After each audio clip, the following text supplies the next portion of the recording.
الرحمن الرحيم مالك يوم الدين إياك نعبد وإياك نستعين اهدنا الصراط المستقيم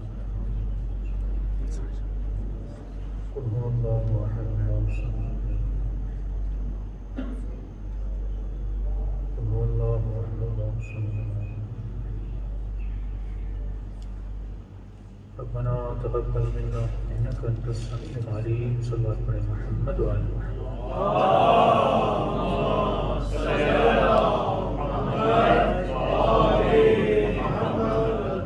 بسم الله الرحمن الرحيم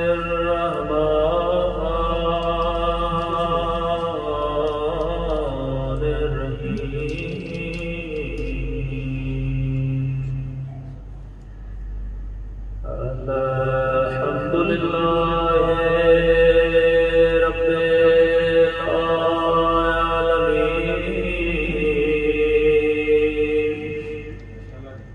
الحمد لله كما هو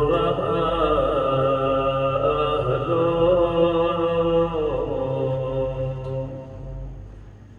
الصلاة والسلام على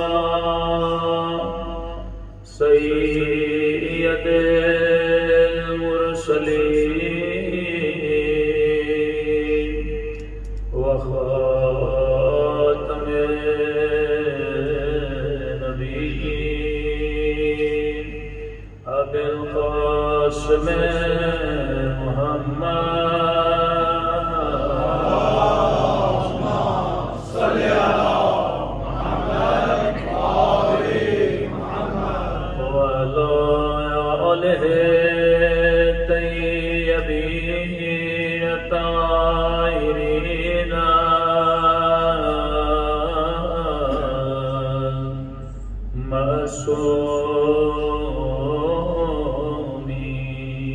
صبر کے دعائیں مانیں زمانہ اللہم کل ولیک حجتنا الحسن صلواتک علیہ وعلا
بسم اللہ الرحمن الرحیم رب اشرح لي صدری ویسر لي امری واحلل عقدۃ من لسانی یفقهوا قولی اما بعد فقد قال سبحانه وتعالى في محكم كتابه المجيد وفرقانه الحميد وقوله الحق وهو أصدق الصادقين بسم الله الرحمن الرحيم قد جاءكم من الله نور وكتاب مبين ووزبلا صلوات على محمد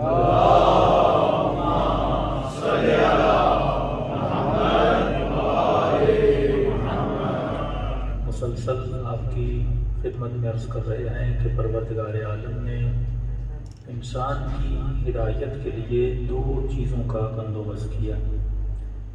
ایک انسان کی ہدایت کے لیے اللہ نے قرآن بھیجی، دوسرا انسان کی ہدایت کے لیے نور بھیجا. نور پہ بحث ہوئی کہ اہل بیت کو نور کیوں کہا گیا، اور کئی کتابوں میں یہ بحث چھڑی رہی. کچھ نے کہا کہ اہل بیت نور ہیں، کچھ نے کہا کہ اہل بیت بشر ہے۔ اگر نور کے فلسفے کو سمجھ جاتے تو یہ جھگڑا وہیں کا وہیں ختم ہو جاتا۔ دلیل یہ دیتے رہے کیونکہ قرآن میں پروردگار عالم نے اپنے نبی کے حوالے سے کہا کہ رسول نے فرمایا کہ انا بشر مثلکم، میں تمہاری طرح ایک بشر ہوں۔ کہ جب نبی خود یہ کہہ رہا ہے کہ میں تمہاری طرح بشر ہوں تو پھر ضد کیسی کہ وہ نور ہے۔ اور کئی کتابیں اس پہ لکھی گئیں، کہا کہ بشریت کا رتبہ نور سے زیادہ ہے۔ لیکن اگر ذرا انسان اپنے عقیدے کے ہر مسئلے کو ایک قرآن کا سہارا لے کر دوسرا عقل کا سہارا لے کر اگر حل کرے اسے ہر جواب مل جاتا ہے۔ اس کا جواب ہم اس طرح بھی دے سکتے ہیں کہ یہ بشر تو ہیں لیکن ہماری طرح بشر نہیں ہے۔ بشر کہتے ہیں ظاہری شکل و صورت کو، مثلا جس انسان کا حلیہ انسان والا ہو اسے آپ کیا کہیں گے؟ بشر کہیں گے۔ جو دو ٹانگوں پہ کھڑا ہوا ہو، دو آنکھیں ہوں، رسول فرماتے ہیں انی انا بشر مثلکم، میں تمہاری طرح بشر ہوں، یعنی یہ مت سمجھنا میں کوئی فرشتہ ہوں۔ میری آنکھیں تمہاری طرح ہیں، میرے ہاتھ تمہاری طرح ہیں، میری زبان تمہاری طرح ہے، لیکن تیرے بشر ہونے میں اور میرے بشر ہونے میں زمین و آسمان کا فرق ہے۔ اس کی مثال اس طرح ہے کہ اس ممبر پر جو میں بیٹھا ہوں، یہ ممبر کس چیز کا بنا ہوا ہے؟ لکڑی کا بنا ہوا ہے۔ مجھے نہیں پتا اس کے اندر کیا ہے، لکڑی یا لوہا ہے۔ اگر یہ ممبر لکڑی کا ہے نام اس کا کیا ہے؟ ممبر۔ اگر یہ ممبر لوہے کا ہو پھر بھی نام کیا ہے؟ ممبر۔ اگر یہ ممبر سونے کا ہو پھر بھی نام کیا ہے؟ ممبر۔ مٹیریل بدل رہا ہے، نام نہیں بدل رہا۔ ماشاءاللہ ماشاءاللہ۔ مٹی کا ہے پھر بھی ممبر ہے، سونے کا ہے پھر بھی ممبر ہے، چاندی کا ہے پھر بھی ممبر ہے، لوہے کا ہے پھر بھی ممبر ہے۔ پر میں بالکل اسی طرح تو بھی بشر ہے، وہ بھی بشر ہیں، لیکن تو خاکی بشر ہے، وہ نوری بشر ہے۔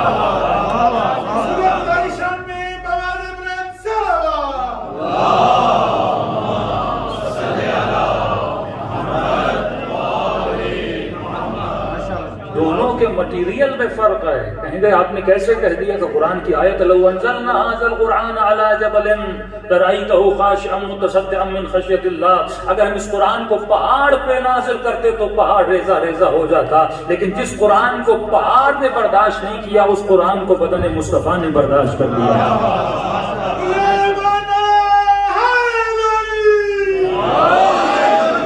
دلیل اور بھی موجود ہے، آؤ ذرا قرآن اٹھاؤ۔ حضرت موسیٰ نے اپنی قوم کو کہا کہ خدا کو مان لو، قوم نے ضد کی کہ موسیٰ جب تک اس رب کو آنکھوں سے دیکھ نہیں لیتے تب تک ہم مانیں گے نہیں۔ نواز موسیٰ کوہ طور پر گئے، اللہ کی آواز آئی کہ موسیٰ ان کو کہہ دو کہ تم مجھے کبھی بھی نہیں دیکھ سکتے۔ پھر آ کر جواب دیا، قوم نے پھر ضد کیا کہ جو خدا آنکھوں سے نظر نہیں آتا ہم اس پر ایمان لانے کے لیے تیار نہیں ہیں۔ قرآن کی آیتیں کہتی ہیں ایک مرتبہ اللہ کی آواز ان کو دعوت دو، میں اپنی تجلی کی ایک جھلک ان کو دکھا دیتا ہوں۔ اور قرآن کی آیت ہے فلما تجلی ربہ للجبل فجعلہ دکا وخر موسیٰ صعقا، جب موسیٰ کے کوہ طور پر اللہ نے تجلی دکھائی تو جتنی قوم تھی وہ جل کر راکھ ہو گئی اور حضرت موسیٰ بے ہوش ہو گئے۔ اگر بدن جیسا ہوتا، اگر جسم جیسا ہوتا، اگر موسیٰ کا بدن قوم والا بدن ہوتا تو موسیٰ کو بھی جلنا چاہیے تھا۔ تو اللہ نے بتایا بدن موسیٰ وہ ہے جو بچ جاتا ہے اور تیرا بدن وہ ہے جو اللہ کی تجلی سے جل کے راکھ ہو جاتا ہے۔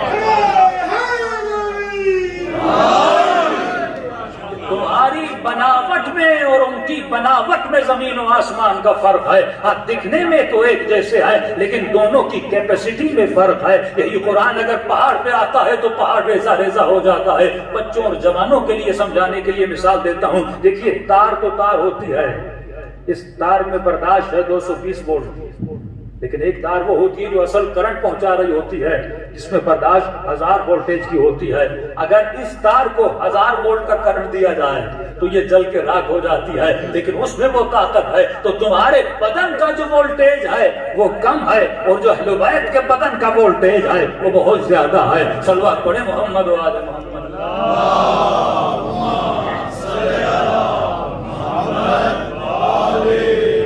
اسی طرح ہر عقیدے مرتبے کا جواب اگر عقل اور قرآن سے ملایا جائے تو انسان کو مل سکتا ہے۔ عقیدے اپنی پسند اور ناپسند میں نہیں بنتے، عقیدے عقل الہی اور وحی الہی کے مطابق بنتے ہیں۔ لیکن سوال یہی ہے کہ انسان اگر اپنی عقل کو استعمال کرے، کیوں اتنی مرتبہ قرآن نے کہا فلا یعقلون افلا یفقہون لا یشعرون؟ ان کے پاس عقل تو ہے لیکن عقل سے استفادہ نہیں لیتے، ان کے پاس دل تو ہے لیکن تفقہ نہیں کرتے۔ تو فرمایا انسان کی قیمت تب ہے جب انسان اپنے عقیدوں پر کیا کرتا ہے، سوچتا ہے۔ ایک مشہور جملہ ہے کہ ہم اہل بیت کو کیا کہتے ہیں، مثلا علی کی آنکھیں عین اللہ ہیں، علی کی زبان لسان اللہ ہے، علی کے کان اذن اللہ ہیں، علی ابن ابی طالب کے ہاتھ ید اللہ ہیں۔ بھائی آپ وہ واحد مکتب ہیں جس کا عقیدہ ہے کہ خدا جسم نہیں رکھتا، ورنہ ان کے خدا کا پاؤں تو جہنم میں بھی چلا جاتا ہے۔ لیکن آپ گاڑی ترین توحید رکھتے ہیں کہ ہمارا عقیدہ ہے کہ مولا فرماتے خدا وہ ہے جس کو کسی کی طرف اتصاف متصف نہیں کیا جا سکتا،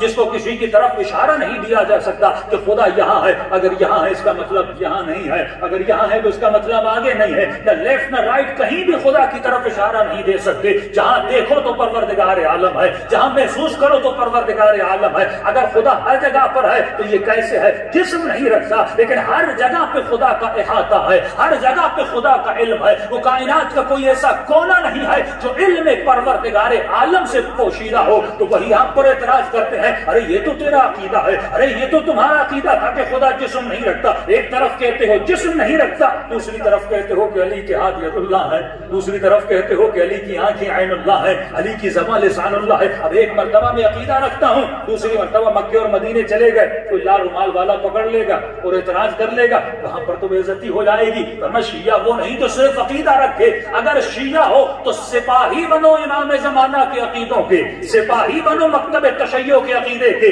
اگر کوئی تمہارے عقیدے پر حملہ کرے، کل وہ وقت تھا تمہارے جسموں پہ حملہ کیا جاتا تھا، آج وہ وقت ہے جو تمہارے عقیدوں پہ حملہ کیا جاتا ہے۔ تو اگر سپاہی امام زمانہ ہو تو اپنے عقیدے کی اپنے پاس دلیل بھی رکھا کرو۔ تو کیا دلیل ہے اس بچے کے پاس؟ آپ کیا سمجھائیں گے اسے کہ اگر علی کی آنکھیں عین اللہ کیسے بنی؟ یہ اور بات ہے کہ ان کے ہی خلیفے نے کہا تھا کہ تجھے اللہ کی آنکھ نے دیکھا ہے اور تجھے ید اللہ نے مارا ہے۔ یہ عقیدہ تو اپنی جگہ پر، لیکن یہ آنکھیں اللہ کی کیسے بنی، یہ ہاتھ اللہ کے کیسے بنے، یہ ید اللہ کیسے بنے، یہ لسان اللہ کیسے بنے؟ اس کی دلیل بھی عقلانی دلیل ہے۔ دیکھیے اگر مجھے پیاس لگے، میں مجمع سے کسی سے کہوں کہ مجھے صاحب پانی پلا دیجئے، یہ میری آواز کو سنیں گے اور پانی کا گلاس لے کر آئیں گے۔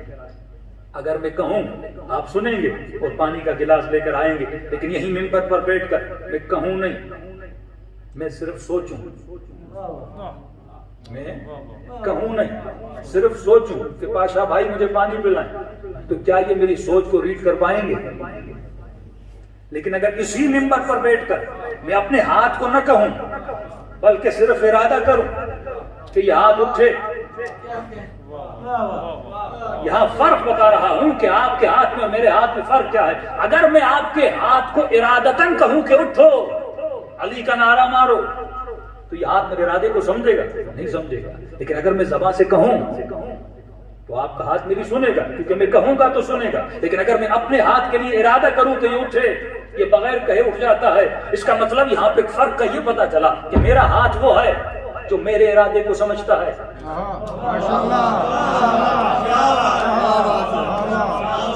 آپ کا ہاتھ میرا نہیں کیونکہ وہ میرا ارادہ نہیں سمجھتا، وہ آپ کا ہاتھ ہے کیونکہ آپ کا ارادہ سمجھتا ہے۔ آپ کی آنکھیں آپ کی ہیں کیونکہ آپ کا ارادہ سمجھتی ہیں، میری آنکھیں میری ہیں کیونکہ میرا ارادہ سمجھتی ہیں۔ ہر وہ شے جو میرا ارادہ سمجھے وہ میری ہے، اگر میرا ارادہ نہیں سمجھتی تو میری نہیں۔ یہ ہاتھ میرا کہلایا کیونکہ میرا ارادہ سمجھتا ہے۔ یہاں پر معصوم کا فرمان آتا ہے کہ علی کی آنکھیں عین اللہ اس لیے ہیں کیونکہ علی کی آنکھیں ارادے پروردگار عالم کو سمجھتی ہیں۔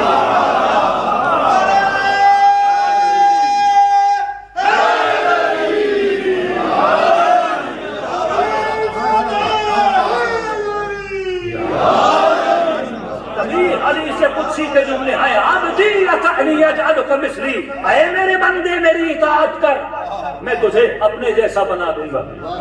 کیا کوئی خدا جیسا بن سکتا ہے؟ فرمایا اللہ کے ارادے کو جب بندہ سمجھتا ہے تو خدا کہتا ہے اس کی آنکھیں اس کی نہیں مان رہی، میری مان رہی ہیں۔ یہی امام رضا کا فرمان ہے کہ اے میں ہمارے شیعوں، آنکھیں تو تیری ہیں لیکن کرے وہ جو رضا چاہے۔ ہاتھ تو تیرے ہیں لیکن اٹھیں وہاں جہاں ہم چاہیں، ٹانگیں تو تیری ہیں لیکن جائیں وہاں جو ہم چاہیں، تبھی تیرا بدن تیرا نہیں رہے گا، یہ علی کا بن جائے گا۔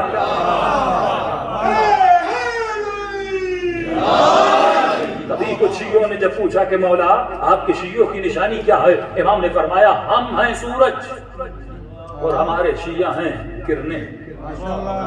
ذرا غور کریے یہ کلام کس کا ہے؟ معصوم کا کلام ہے۔ فرمایا ہماری مثال سورج کی ہے اور ہمارے شیعوں کی مثال کرنوں کی ہیں۔ دیکھیے اگر سورج اور کرن کے درمیان بادل آ جائے تو کرن نہیں رہتی، وہ زندہ تبھی تک ہے جب تک اس کا رب سورج کے ساتھ ہے۔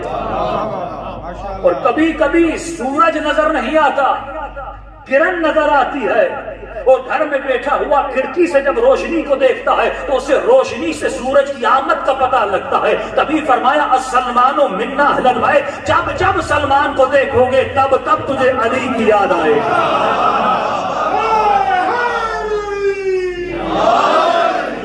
وہ فرمایا ہمارے لیے کرن بن کہ اگر کوئی سورج کو دیکھ بھی نہیں رہا، یہ پردے غیب کا زمانہ ہے، اگر سورج غیب میں ہے تو کرنیں تو موجود ہونی چاہیے، دنیا تجھے دیکھ کر علی کو یاد کرے۔ کبھی فرمایا اے شیعو کونو لنا زینن ولا تکونو لنا شینا، ہمارے لیے باعث زینت بننا، کبھی باعث ذلت نہ بننا۔ دوسری نشانی امام نے فرمایا ہم اور ہمارے شیعوں کی مثال ایسے ہے، ہم بے منزلت بدن ہیں، ہمارے شیعہ بے منزلت سایہ ہیں۔ مثال پہ غور کیجیے، کتنی حسین مثال امام نے دی ہے، اس میں پورا طرز اخلاق پایا جاتا ہے، تقسیم نفس پائی جاتی ہے۔ ہم بدن ہیں، ہمارے شیعہ سایہ ہیں۔ میرا سایہ کون سا ہوتا ہے؟ اگر میں بیٹھوں تو سایہ بیٹھتا ہے، اگر میں کھڑا ہو جاؤں تو سایہ کھڑا ہو جاتا ہے، اگر میں بیٹھا رہوں سایہ کھڑا رہے، دنیا کہے گی یہ اس کا سایہ نہیں ہے، یہ کسی اور کا سایہ ہے۔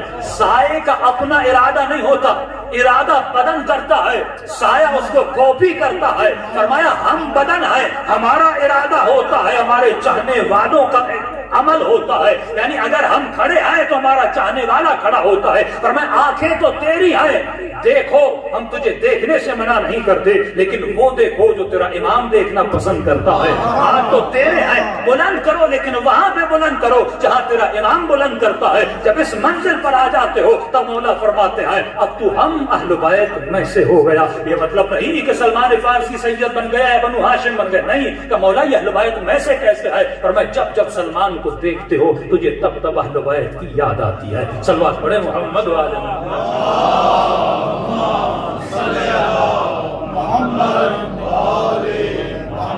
اور جب کوئی اس طرح ریلیجیس بن جاتا ہے، ضروری نہیں کہ وہ مکتب اہل بیت والا ہو۔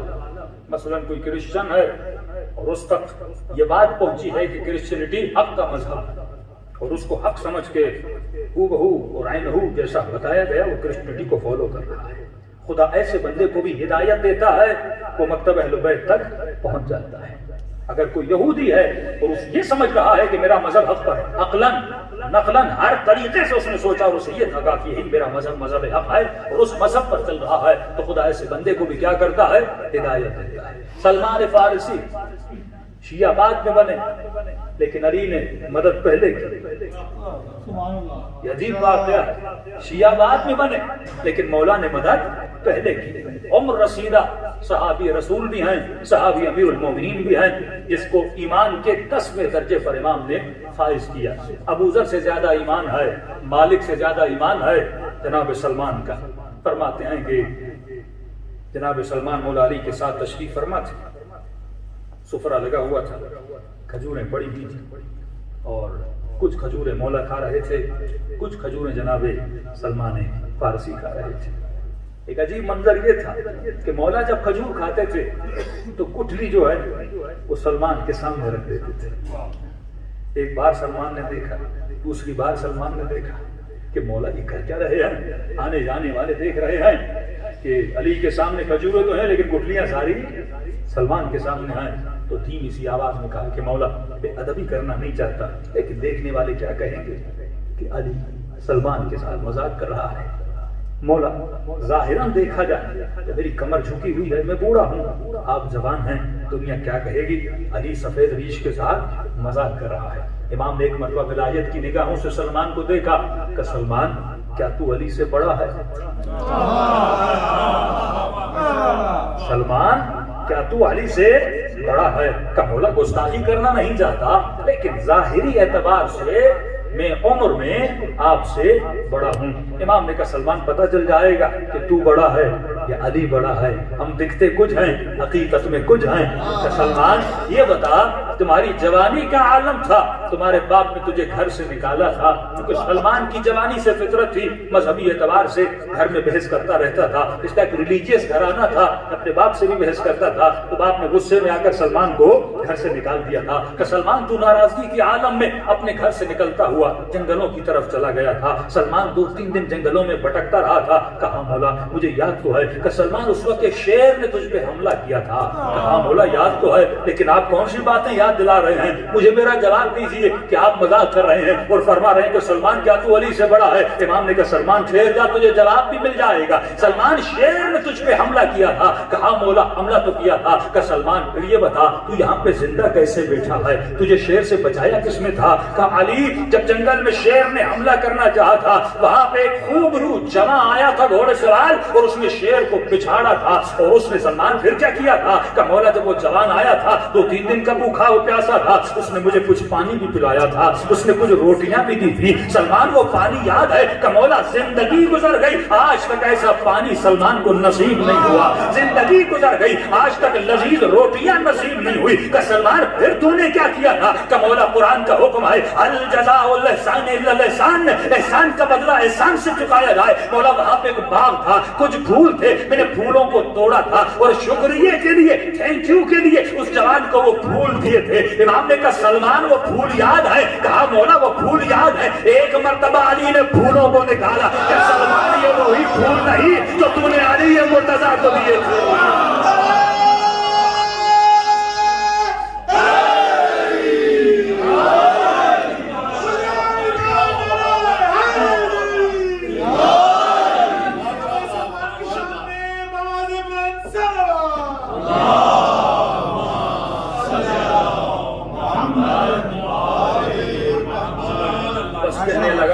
علی آپ عمر کے اعتبار سے بھی مجھ سے بڑے ہیں۔ کہ سلمان تم نے نبی کی حدیث سنی ہے کہ اولو ما خلق اللہ نوری، کہ یہ نہیں سنا کہ فرمایا کنت نبیا وآدم بین الماء والطین، میں اس وقت سے نبی تھا جب آدم پانی اور مٹی کے درمیان تھا۔ اس وقت مولا نے فرمایا وکنت ولیا وآدم بین الماء والطین، میں علی بھی اس وقت سے ولی تھا جب ابھی آدم پانی اور مٹی کے درمیان۔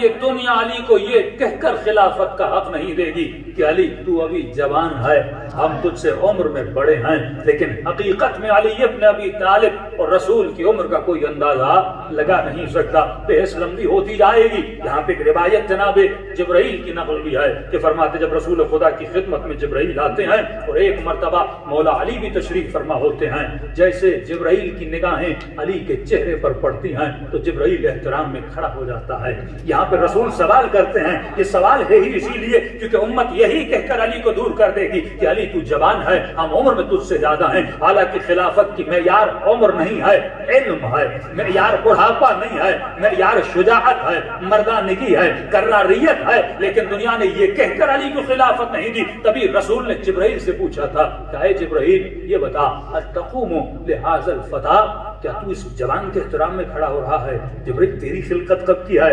اور ظاہراً علی مثلا 13 رجب کو پیدا ہوئے تو جبرائیل نے فرمایا یا رسول اللہ علی جوان تو ہے لیکن کوئی معمولی جوان نہیں ہے۔ کہا جبرائیل ہو کیسے؟ کہ یا رسول اللہ لما خلقنی ربی، جب میرے رب نے مجھے خلق کیا تھا تو پہلا سوال مجھ سے یہ کیا تھا یہ بتا من انت ومن انا، تو کون ہے میں کون ہوں؟ یا رسول اللہ نیا نیا پیدا ہوا مجھے کیا پتا میں کون ہوں، پوچھنے والا کون ہے؟ میں نے کہہ دیا نا انت انت تو ہے میں ہوں. کہ جب ایسا کہا تو رب نے پھر جلال میں آ کر پوچھا کہ بتا تو کون ہے میں کون ہوں. کہتا یا رسول اللہ اب گھبرا گیا, کہوں تو کیا کہوں, اتنی ہیبت پروردگار عالم کی کہ جب مشکل میں گرفتار ہوا تھا تو اسی مشکل کو شانے آ کر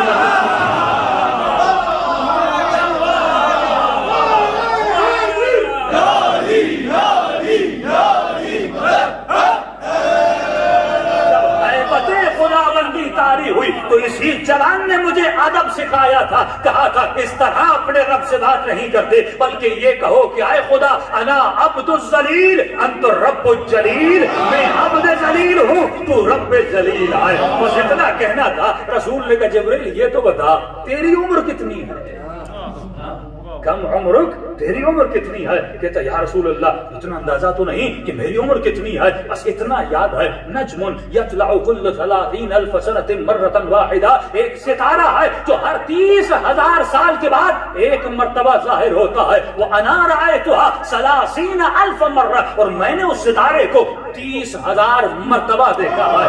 بس مجھے اتنا یاد ہے 30,000 سال میں ایک مرتبہ نکلتا ہے, میں نے 30,000 سال میں ایک مرتبہ دیکھا ہے. یا رسول اللہ بس اتنا پتا ہے. نبی نے کہا تعرف تلک النجم, اے جبرائیل کیا اس ستارے کو جانتا ہے, کیا اس نور کو پہچانتا ہے. کہتا یا رسول اللہ زندگی گزر گئی یہی خواہش رہی کہ پہچان سکوں وہ نور ہے تو کس کا نور ہے. بس اتنا کہنا تھا. نبی نے علی کی طرف اشارہ کیا کہ یا علی خذ الامامۃ عن جبہتک, اے علی ذرا امامہ پیشانی سے ہٹانا. جبرائیل کہتا امامے کا ہٹا تھا, میں نے علی کی پیشانی میں وہی نور دیکھا جسے آسمانوں کا ستارہ سمجھ رہا تھا.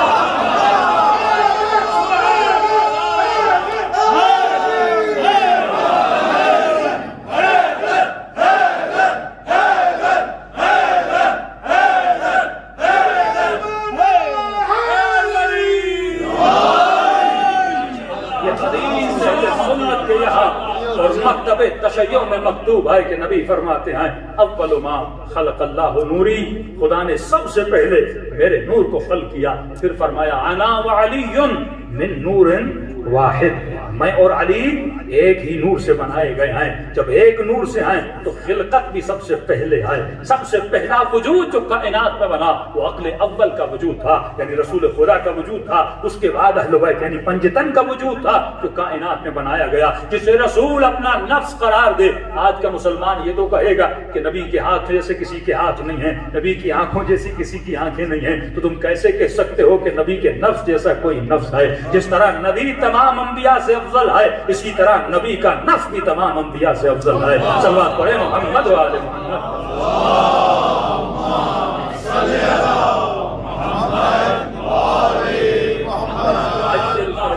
یہ تو فضائل علی ابن ابی طالب تھے, کیونکہ فرماتے ہمارے فضائل کو پڑھو کیونکہ فضائل کے پڑھنے سے لوگوں کا ایمان تر و تازہ ہو جاتا ہے, ان کی محبت میں جوش آتا ہے, ولولہ آتا ہے, علی کی محبت بڑھ جاتی ہے. لیکن اسی طرح ایک شیعہ جب مولا کے پاس گیا اور کہنے لگا کہ مولا میں آپ کی ولایت کا ماننے والا ہوں, امام نے صراحتاً کہہ دیا کہ تو میری ولایت کو نہیں مانتا. دیکھیے ولایت کا جو سبجیکٹ ہے وہ اتنا اہم ہے.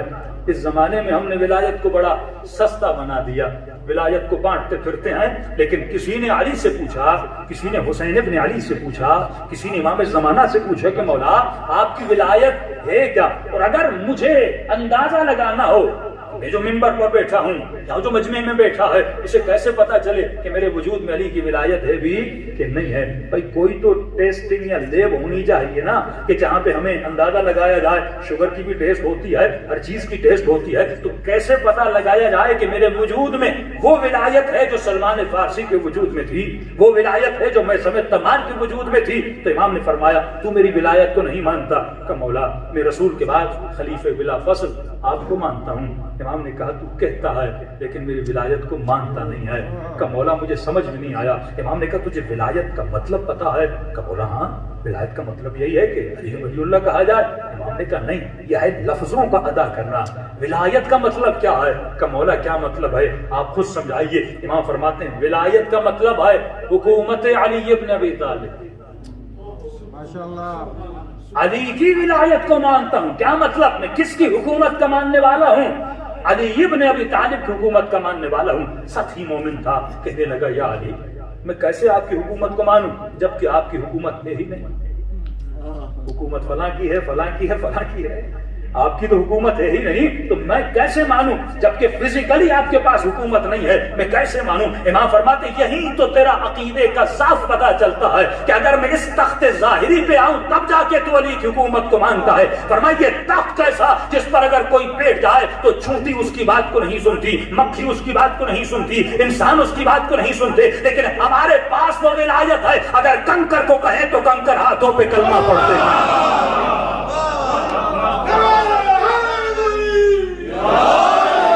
جسے ولایت تکوینیہ کہا جاتا ہے. اگر ہم سورج کو کہیں تو سورج پلٹ کے آتا ہے. ارے یہ انسان کیا ہے؟ پوری کائنات ہمارے قدرت ارادے میں ہے. اللہ نے یہ ولایت ہمیں دی ہوئی ہے. اگر ہم ارادہ کریں تو کنکر بولتا ہے, ہم ارادہ کریں تو پتے بولتے ہیں, ہم ارادہ کریں جس طرح جناب اسماعیل کی طرح, جس طرح جناب سلیمان کی طرح اللہ نے ولایت دی ہوئی تھی. فرمایا یہ حکومتیں تو دنیا کی حکومتیں ہیں. لوگ ظاہراً تو جھکتے ہیں لیکن دل میں ان کا احترام نہیں کرتے, ظاہراً نام تو لیتے ہیں. فرمایا ایسی ولایت کا تو ماننے والا ہے کہ نہیں؟ کہ مولا آج تک مجھے فلسفہ ولایت کا ہی پتہ نہیں تھا. مولا ہاں میں آج کے بعد آپ کی ولایت کو مانوں گا. کہ مولا مجھے پتہ کیسے چلے کہ میرے دل میں آپ کی ولایت ہے کہ نہیں ہے؟ یہاں فرماتے 2 سیکنڈ میں پتہ لگا سکتے ہو کہ تیرے دل میں علی کی ولایت ہے کہ نہیں. کہ ابھی اپنے دل کے اندر جھانک کے دیکھ کہ تیرے دل پر علی کی حکومت ہے یا شیطان کی حکومت ہے. تیرا دل کس چیز کی طرف کھنچتا ہے؟ شیطان کے پیچھے جاتا ہے یا علی کے کہنے کے پیچھے جاتا ہے؟ تیرے دل پر یزید کی حکومت ہے یا تیرے دل پر شیطان کی حکومت ہے؟ تیرے دل پر امیر شام کی حکومت ہے یا تیرے دل پر علی ابن ابی طالب کی حکومت ہے؟ تو ابھی پتہ لگا سکتا ہے. پھر ایک مشہور جملہ تھا تو میں نے کہا نا آج لوگ شور مچاتے ہیں امام زمانہ آ جائیں. تو امام آئیں گے تو کیا ہوگا؟ امام آئیں گے تو کیا ہوگا؟ ایک ہی ہمارا ارادہ ہے اور خواہش ہے کہ امام آ جائیں تاکہ امام اس کائنات پر کیا قائم کریں؟ اپنی ولایت. اردو میں کہتے ہیں حکومت, انگلش میں کہتے ہیں گورننس. آ کر مولا اس پوری کائنات کو گورن کریں اور آ کر اپنی حکومت کو نافذ کریں. لیکن سوال یہ ہے کہ منتظر ایسا ہوتا ہے جس طرح آپ نے ٹکٹ لیا جہاز کا اور کہا مولانا صبح آپ کا ٹکٹ ہے, اب میں ویٹنگ روم میں بیٹھ گیا کہ جہاز کب آتا ہے. آج اکثر لوگ امام زمانہ کا ایسے انتظار کر رہے ہیں کہ ہم امام کے منتظر ہیں, جب ظہور ہوگا ویٹنگ لسٹ پہ بیٹھے ہوئے ہیں. حالانکہ میرے چھٹے امام فرماتے ہیں افضل الاعمال انتظار الفرج. افضل الاعمال یعنی سب سے بہترین عبادت جو ہے وہ امام کا انتظار ہے. جب میں کہتا ہوں نماز عبادت ہے, مجلس عبادت ہے, جب لفظ عبادت آتا ہے اٹ مینز یہ کوئی ایکٹیویٹی ہے. نماز ایک ایکٹیویٹی ہے, اللہ اکبر کہتے ہیں, رکوع ہے, سجدہ ہے. مجلس ایک ایکٹیویٹی ہے, سب آتے ہیں, ماتم کرتے ہیں, عزاداری کرتے ہیں, نظر نیاز, یہ پوری ایکٹیویٹی ہے. جب امام فرماتے ہیں افضل الاعمال انتظار الفرج, بہترین عمل امام زمانہ کا انتظار ہے. اس کا مطلب انتظار ایک ایکٹیویٹی کا نام ہے, صرف ویٹنگ کا نام نہیں ہے کہ میں بس اسٹاپ پہ بیٹھ جاؤں بس کب آتی ہے, ٹرین کے پلیٹ فارم پہ بیٹھ جاؤں کہ ٹرین کب آتی ہے. تو کس طرح امام زمانہ کا انتظار کریں؟ اگر تو مولا کا ماننے والا ہے, سب سے پہلے امام کا ہدف کیا ہے آنے کا؟ قبلہ ہدف امام زمانہ یہ ہے کہ امام آئیں گے اور اس کائنات میں حکومت الہی کو نافذ کریں گے. تو اس امام کو حکومت نافذ کرنے میں مدد کر. اچھا مولانا میں مدد کیسے کروں؟ مدد اس طرح کر, جو امام نظام نافذ کرے گی وہ کون سا نظام ہوگا؟ نظام الہی ہوگا. تم اس نظام کو نافذ کریں. کسی پاکستان نے جوان نے کہا مولانا میں نہ جرنل ہوں نہ کرنل ہوں, میں کس طرح نظام الہی اور نظام اسلامی کو نافذ کروں, ایک انقلاب لاؤں, ایک سویلائزیشن لاؤں, ایک ریولیوشن لاؤں تاکہ احکام الہی کو ایک ملک میں غیرت دینی کو نافذ کروں, بے حیائی کو ختم کروں, بدحجابی کو ختم کروں. میں نے کہا امام نے قطعاً یہ نہیں کہا کہ تمہیں وہ کام کرنا ہے مثلا جو خمینی نے کیا, نہیں. جتنا تیرے اختیار میں ہے اس اختیار پر امام زمانہ کی حکومت کو نافذ کر. لا یکلف اللہ نفسا الا وسعها, خدا بھی اتنا تجھ سے مانگتا ہے جتنا تیرے اختیار میں. اگر تیرے اختیار میں حکومت امام کو, مثلا اگر تیرے اختیار میں تو اس امام بارگاہ میں امام زمانہ کی حکومت کو نافذ کر سکتا ہے, نافذ کر. اگر تیرے اختیار میں اپنی آفس میں امام زمانہ کی حکومت کو نافذ کر سکتا ہے, نافذ کر. جو تمہارے پاس کام کرنے والے کام کر رہے ہیں ان پر امام زمانہ کو کم از کم کچھ تو کر, کوئی ریولیوشن تو لا, ان کے وجود میں کوئی تبدیلی تو لا. کہ میں نے پاکستان میں ایک فارمولہ دیا تھا, یہ فارمولہ علماء نے دیا کہ اگر ہم زیادہ نہیں. من احیاها فکأنما احیا الناس جميعا. پھر چھٹے امام سے پوچھا مولا یہ کیا جس نے ایک انسان کو زندہ کیا اس نے پوری کائنات کو زندہ کیا؟ امام نے کہا جس نے ایک انسان کو ہدایت دی اس نے پوری کائنات کو ہدایت دی. حسین ابن علی کی کامیابی کا راز ہے کہ امام نے حر کو جنت میں بھیج دیا. یہ حر نہیں ہے، یہ پوری کائنات کی ہدایت ہے جو آقا حسین ابن علی دے رہے ہیں. اور ثمرات کربلا آج تک نافذ ہیں کہ کہاں کربلا اور کہاں ساؤتھ افریقہ. 1000 سال کا فاصلہ ہے کربلا میں اور آپ میں، لیکن اس کربلا نے کیا اثر ڈالا کہ امام حسین کے جانے کے بعد گھر گھر کربلا بن چکا ہے. جگہ جگہ تک امام حسین کا یہ برکت کربلا. جب تم محنت کرتے تو خدا تمہارے کام میں کیا لاتا ہے؟ برکت. میں نے ایک فارمولا دیا، میں نے کہا مثلاً آج مثال دے رہا ہوں 27 رمضان کیا ہے 26 ہے آج، مثلاً 25 رمضان ہے آج 25. نیکسٹ ایئر 25 رمضان تک خود کو ایک گول دو، ایک ہدف دو. معصومین کے چاہنے والے ہوتے ہیں جو اپنی زندگی میں گولز بناتے ہیں، اہداف بناتے ہیں.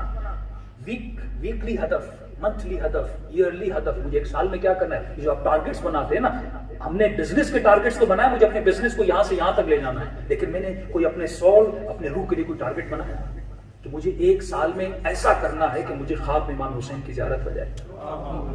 مجھے ایک سال میں کچھ ایسا کرنا ہے کہ مجھے امام زمانہ بھائی یا تمہارا عقیدہ ہے کہ مولا ملتے ہیں یا عقیدہ نہیں ہے، یا تمہارا عقیدہ ہے کہ مولا عیسیٰ بحرینی سے ملے، یا تمہارا عقیدہ ہے کہ مولا یعقوب دہان سے ملے، رجب علی خیاط سے ملے، آیت اللہ کشمیری سے ملے. اتنے واقعات آپ کے سامنے، یہ عقیدہ نہ رکھو. اگر مولا ان سے ملے ہیں تو میں کیوں نہیں مل سکتا؟ تو ٹارگیٹ بنا مجھے ایک سال میں امام کی زیارت کرنی ہے. ٹارگیٹ کوئی اپنے سول اپنے روح اور اس کی پیوریفیکیشن کے لیے ٹارگیٹس بناؤ. میں نے کہا ایک ٹارگیٹ بناؤ، وہی ٹارگیٹ جو سلمان فارسی کا تھا، وہی ٹارگیٹ جو علی بن ابی طالب کا تھا. مولا نے زیادہ لوگ نہیں بنائے، کم بنائے لیکن کوالٹی والے بنائے. ایک ابوذر بنایا. آپ کو پتہ ہے لبنان کے شیعوں کو شیعہ کس نے بنایا؟ اکثر لوگوں کو پتہ نہیں. یعنی پورا لبنان مسیحی، کرسچن، سنی، اور لبنان کے کچھ ایک حصہ ہے جہاں پہ لوگ کیا ہیں؟ مولا کی گرویدہ چاہنے والے، اور ان سے بہادر کوئی آپ سے ملتا نہیں. آج بھی فلسطین کے حماس دیکھے، سارے دیکھے، سب کو شکست ملی ہے، لیکن وہ جو علی کے چاہنے والے ہیں آج تک ان کو کوئی شکست نہیں دے سکا. ان کو کس نے شیعہ بنایا؟ تاریخ لکھتی ہے یہ جناب ابوذر غفاری کی تبلیغ میں شیعہ بنا. اس زمانے کی تبلیغ ایک کو مولا نے بنایا، اس نے پوری کائنات کو بنا دیا. ایسا آپ ٹارگیٹ بنائیے 25 رمضان، آج 25 رمضان، نیکسٹ ایئر 25 رمضان تک، زیادہ نہیں. ایک بندے پہ محنت کرو، سنگل 1% پہ محنت کرو کہ مولا میں ایک کو آپ کا مولا ہی بناؤں، میں آپ کو آپ کی ولایت کا چاہنے والا بناؤں. میں ایک بندے کو مکتب اہل بیت ملاؤں. ایک وہ آپ کا ڈرائیور ہو سکتا ہے، وہ آپ کی کام والی ہو سکتی ہے، وہ آپ کا دوست ہو سکتا ہے، وہ یونیورسٹی میں آپ کے ساتھ پڑھنے والا ہو سکتا ہے. اس کا اثر کیا ہوگا اگر آج امام بارگاہ میں فار ایگزامپل اگر 200 لوگ بیٹھے ہوئے ہیں، سب یہ ٹارگیٹ بنا دیں کہ ہم ساؤتھ افریقہ میں ایک بندے کو مولا کا چاہنے والا بنا دیں گے. آج 25 رمضان ہے، اگر زندگی ملی اور اگلے سال میں 25 رمضان کو آیا اور آپ نے سب اس ٹارگیٹ پہ عمل کیا تو آج 200 ہیں، اگلے سال کتنوں کو لے کر آؤ گے؟ 400 بن کے آؤ گے. اور وہ 400 کرے تو کتنے بن جائیں گے؟ 800 بن جائیں گے. اس طرح اگر ٹارگیٹلی ہم کام کریں تو اپنی سوسائٹی میں مکتب اہل بیت کو کیا کر سکتے ہیں؟ بڑھا سکتے ہیں. صلوات پڑھیں محمد و آل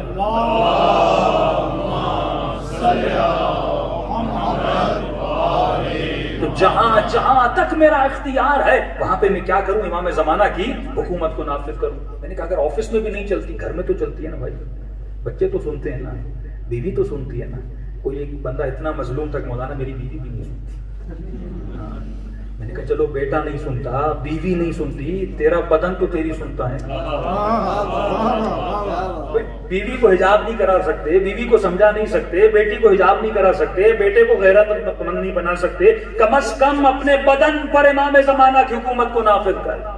کم از کم قیامت کے دن یہ کہنے کی صلاحیت رکھ مولا کسی نے نہیں سنی تھی لیکن میں نے اپنی آنکھوں کو آپ کے کہنے پہ چلایا تھا. تمام کی فرمان آخری زمانے میں شیطان لوگوں کی جیب میں ہوگا. مولا کا فرمان لفظ اینٹینا بھی یوز ہوا ہے، شیطان لوگوں کی جیب میں ہوگا. یہ موبائل ہے، پہلے بہت مشکل تھا اپنے ایمان کو پرکھنا، لیکن آج یہ چھوٹا سا موبائل ہے. رات کو گھر جائیے گا اور اپنے موبائل کی گیلری کو کھول کے دیکھیے گا، پتہ چل جائے گا کس کا ایمان کتنا ہے. میں جو دیکھتا ہوں وہ میرا ایمان ہے، میں جو سنتا ہوں وہ میرا ایمان ہے. جو میری موبائل میں ہے، جو میری آنکھیں دیکھ رہی ہیں، بالکل سمپل ہے. آج انسان اگر اپنے ضمیر کی طرف لوٹ جائے اسے پتہ چل جائے گا میرے وجود میں ایمان کتنا. ایران کے بہت بڑے مجتہد آیت اللہ العظمہ انصاری فرماتے ہیں کہ اب ظاہر ضروری نہیں کہ مجتہد کی بیوی بھی اسی درجے ایمان پر پوری دنیا کا خمس ان کے پاس آتا تھا. یعنی کہتے ہیں کہ پورا کمرہ ہوتا تھا جو حسین سادات اور حسین امام سے بھرا ہوا تھا. وقت کے بہت بڑے مشترک، لیکن کبھی بھی انہوں نے زندگی میں اس خمس ایک پائی نہیں. آیت اللہ بہجت بھی اس طرح کرتے تھے. آیت اللہ مراشی نجفی کے پاس اپنی سبزی کا دکان تھا، بہجت کے پاس ایک چھوٹی سی ٹیکسی تھی، اس کرائے سے ان کا گھر چلتا تھا. آغا انصاری کیا کرتے تھے، ایران میں سردی ہوتی ہے تو سردیوں کے موسم میں جورابیں سیتے تھے اور جورابوں کو بیچتے تھے، اس سے اپنے پورے سال کے گھر کا خرچہ چلاتے تھے. اب بیوی ان کے پاس ہے اور کہا کہ مولانا ہفتے ڈیڑھ میں رشتہ داروں کی شادی ہے اور وہاں پہ خواتین آئیں گی، میرے پاس کنگن نہیں ہے، مجھے آپ کنگن لے کر دیں. قبلہ نے کہا بھائی پیسے نہیں ہیں، 1 مہینہ صبر کرو، جورابیں بیچوں گا، پیسے آنے کے ادھر سے کر کے میں تجھے لے کر دیتا ہوں. بیوی نے ضد کیا. عورتیں جب ضد پہ آ جائیں، مومن ہائے کہہ رہا ہے، اس کو بڑا پتہ ہے. سوال پڑھے محمد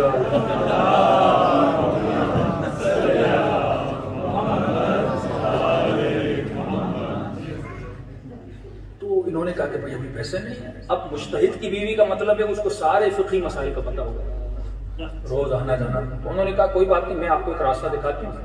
تو نے کون کروا سکتا؟ یہ مال ایمان کا خمس پڑا ہوا ہے، تو اسلام میں قرضہ لینا تو جائز ہے نا؟ کہا بھی جائز ہے. کہا کہ آپ وہاں سے قرضہ لیجئے اور میرے لیے کنگن لیجئے، اور جب جورابیں اپنی بیچ دیں تو پیسے جا کے پھر واپس لیں. اب آغا انصاری کہتے ہیں میں پھنس گیا، کیونکہ بات بھی صحیح تھی، قرضہ لینا حرام بھی نہیں. تو میں آپ سے کوئی حرام ڈیمانڈ تو نہیں کری، حلال ڈیمانڈ کر رہا ہوں. آغا انصاری کہتے ہیں میں نے چابیاں اٹھائیں، گھر سے نکلا اور گیا اس جگہ پر جہاں پہ مال امام اور حسین سادات پڑا ہوا تھا. میں نے کمرہ کھولا، کمرے کے اندر پاؤں ڈالا. جو اہل بیت کا چاہنے والا ہوتا ہے وہ بیدار ہوتا ہے، وہ ہر اس چیز سے بچتا ہے کہ جس میں ذرہ برابر بھی خدشہ ہو کہ شیطان مجھے گمراہ کرے.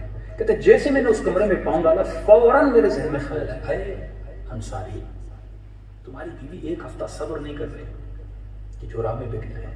اگر تم قرضہ اٹھاؤ مال امام سے، اس کے لیے کنگن لو، ہفتے کے بعد تم مر جائے تو کیا تیری بیوی اتنی مومن ہے کہ وہ کنگن واپس رکھے؟ اس نے کہا اس کے ایمان پہ مجھے اتنا تو یقین نہیں ہے، کنگن تو قطعاً واپس نہیں رکھے گی. تو اس نے کہا مجھے اپنی خبر کی پرواہ کرنی ہے، کیوں میں اپنا نامہ اعمال خراب کروں؟ اس نے کہا بیوی ناراض ہوتی ہے تو ہو جائے، امام زمانہ کو ناراض. آج ہمارا یہی ایشو ہے، بیسک ایشو ہے. بیٹا ناراض ہو رہا ہے، بیوی ناراض ہو رہی ہے، شوہر ناراض ہو رہا ہے. بھائی یہ دیکھو خدا ناراض ہو رہا ہے کہ نہیں، امام زمانہ ناراض ہو رہا ہے کہ نہیں. میں اپنی خوشنودی چاہتا ہوں. جب ہم کہتے ہیں خوشنود امام زمانے کے لیے صلوات پڑھے، کیا مطلب؟ ایک صلوات مولا کی خوشنودی کے لیے بھیج رہا ہوں، لیکن میرے اعمال میں کئی ایسی غلطیاں ہیں جس میں اہل بیت کو کیا کر رہا ہوں، ناراض کر رہا ہوں. آغا انصاری کہتے ہیں میں وہاں سے پلٹ آیا. بیوی نے کہا بھائی لے کر اس نے کہا نہیں، مجھے پتا ہے میں لاؤں گا، کنگن خریدوں گا، کل مر جاؤں گا تو حساب نہیں ہوگی. بیوی نے کہا میں ناراض ہو گئی. اس نے کہا ناراض ہوتی ہو تو آپ ہو جاؤ. کہتے میں رات کو سو گیا، صبح جیسے ہوئی، صبح سویرے میرے دروازے پہ دستک ہوئی. کہتے ہیں جیسے دروازہ کھولا تو میرا ایک شاگرد دروازے پہ. قبلہ میں نے ایک عجیب خواب دیکھا ہے. کہ کیا خواب دیکھا ہے؟ قبلہ خواب میں دیکھتا ہوں کہ شیطان ہے اور شیطان کے ہاتھ میں سینکڑوں رسیاں ہیں. ان رسیوں میں لوگوں کی گردنیں بندھی ہوئی ہیں، سب کو کھینچ کے لے جا رہا ہے. اور خود کہتا ہے قبلہ کچھ کے گردن میں رسیاں تھی، تھوڑی دیر کھینچتا تھا، باقی وہ خود آگے نکل جاتے تھے. یعنی اینڈ تک کھینچنے کی شیطان کو ضرورت بھی، وہ صرف پل کرتا ہے، زیادہ ضرورت اس کو نہیں پڑتی تھی. قبلہ میں نے دیکھا کہ ساری رسیاں پتلی ہیں، ایک رسی موٹی ہے، وہ آپ کے گردن میں بندھی ہوئی ہے. وہ آپ کو کھینچ کے لے جاتے، لیکن آدھے راستے میں آپ چھڑا کے بھاگ گئے. اس نے کہا بیوی نے بھیجا تو تھا لیکن امام نے مجھے بچا لیا. صلوات پڑھے محمد و آل محمد.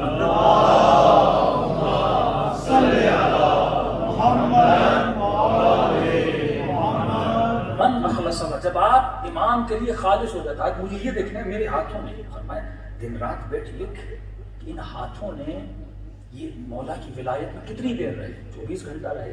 ابھی آپ 1 گھنٹہ مجلس میں، اٹ مینز آپ 1 گھنٹہ کس کی ولایت میں ہیں؟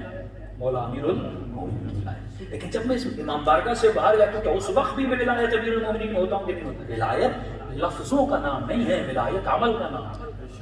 مولا حسین کا سر کٹ جاتا ہے لیکن نو کے نیزہ پہ تلاوت کر کے بتاتے ہیں ابھی تک حسین اللہ کی ولایت کے اندر ہے.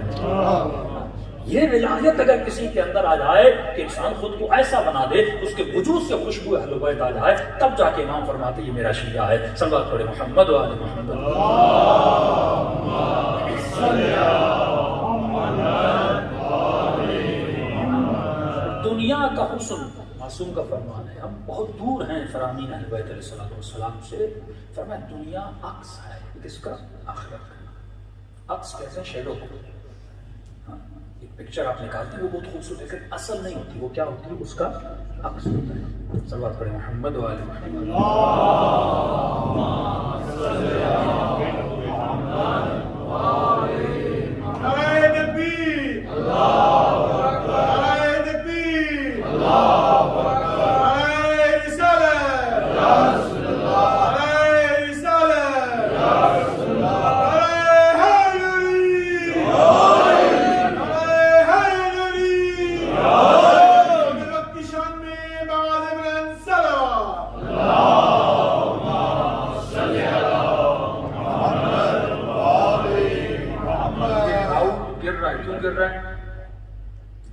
کیونکہ ہلکا ہے.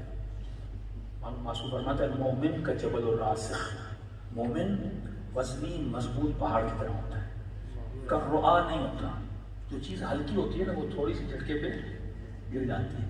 مچھر کو جہاں کی ہوا لگتی ہے وہاں چلا جاتا ہے. پاکستان میں تھا تو پاکستان کے ماحول میں چلا پھرا, پھر تھوڑا سا ادھر ادھر ہو جاتا ہے. یورپ کے ماحول میں, کینیڈا کے ماحول میں, یو ایس کے ماحول میں, تو جو اس رنگ میں رنگ جائے وہ مچھر ہے.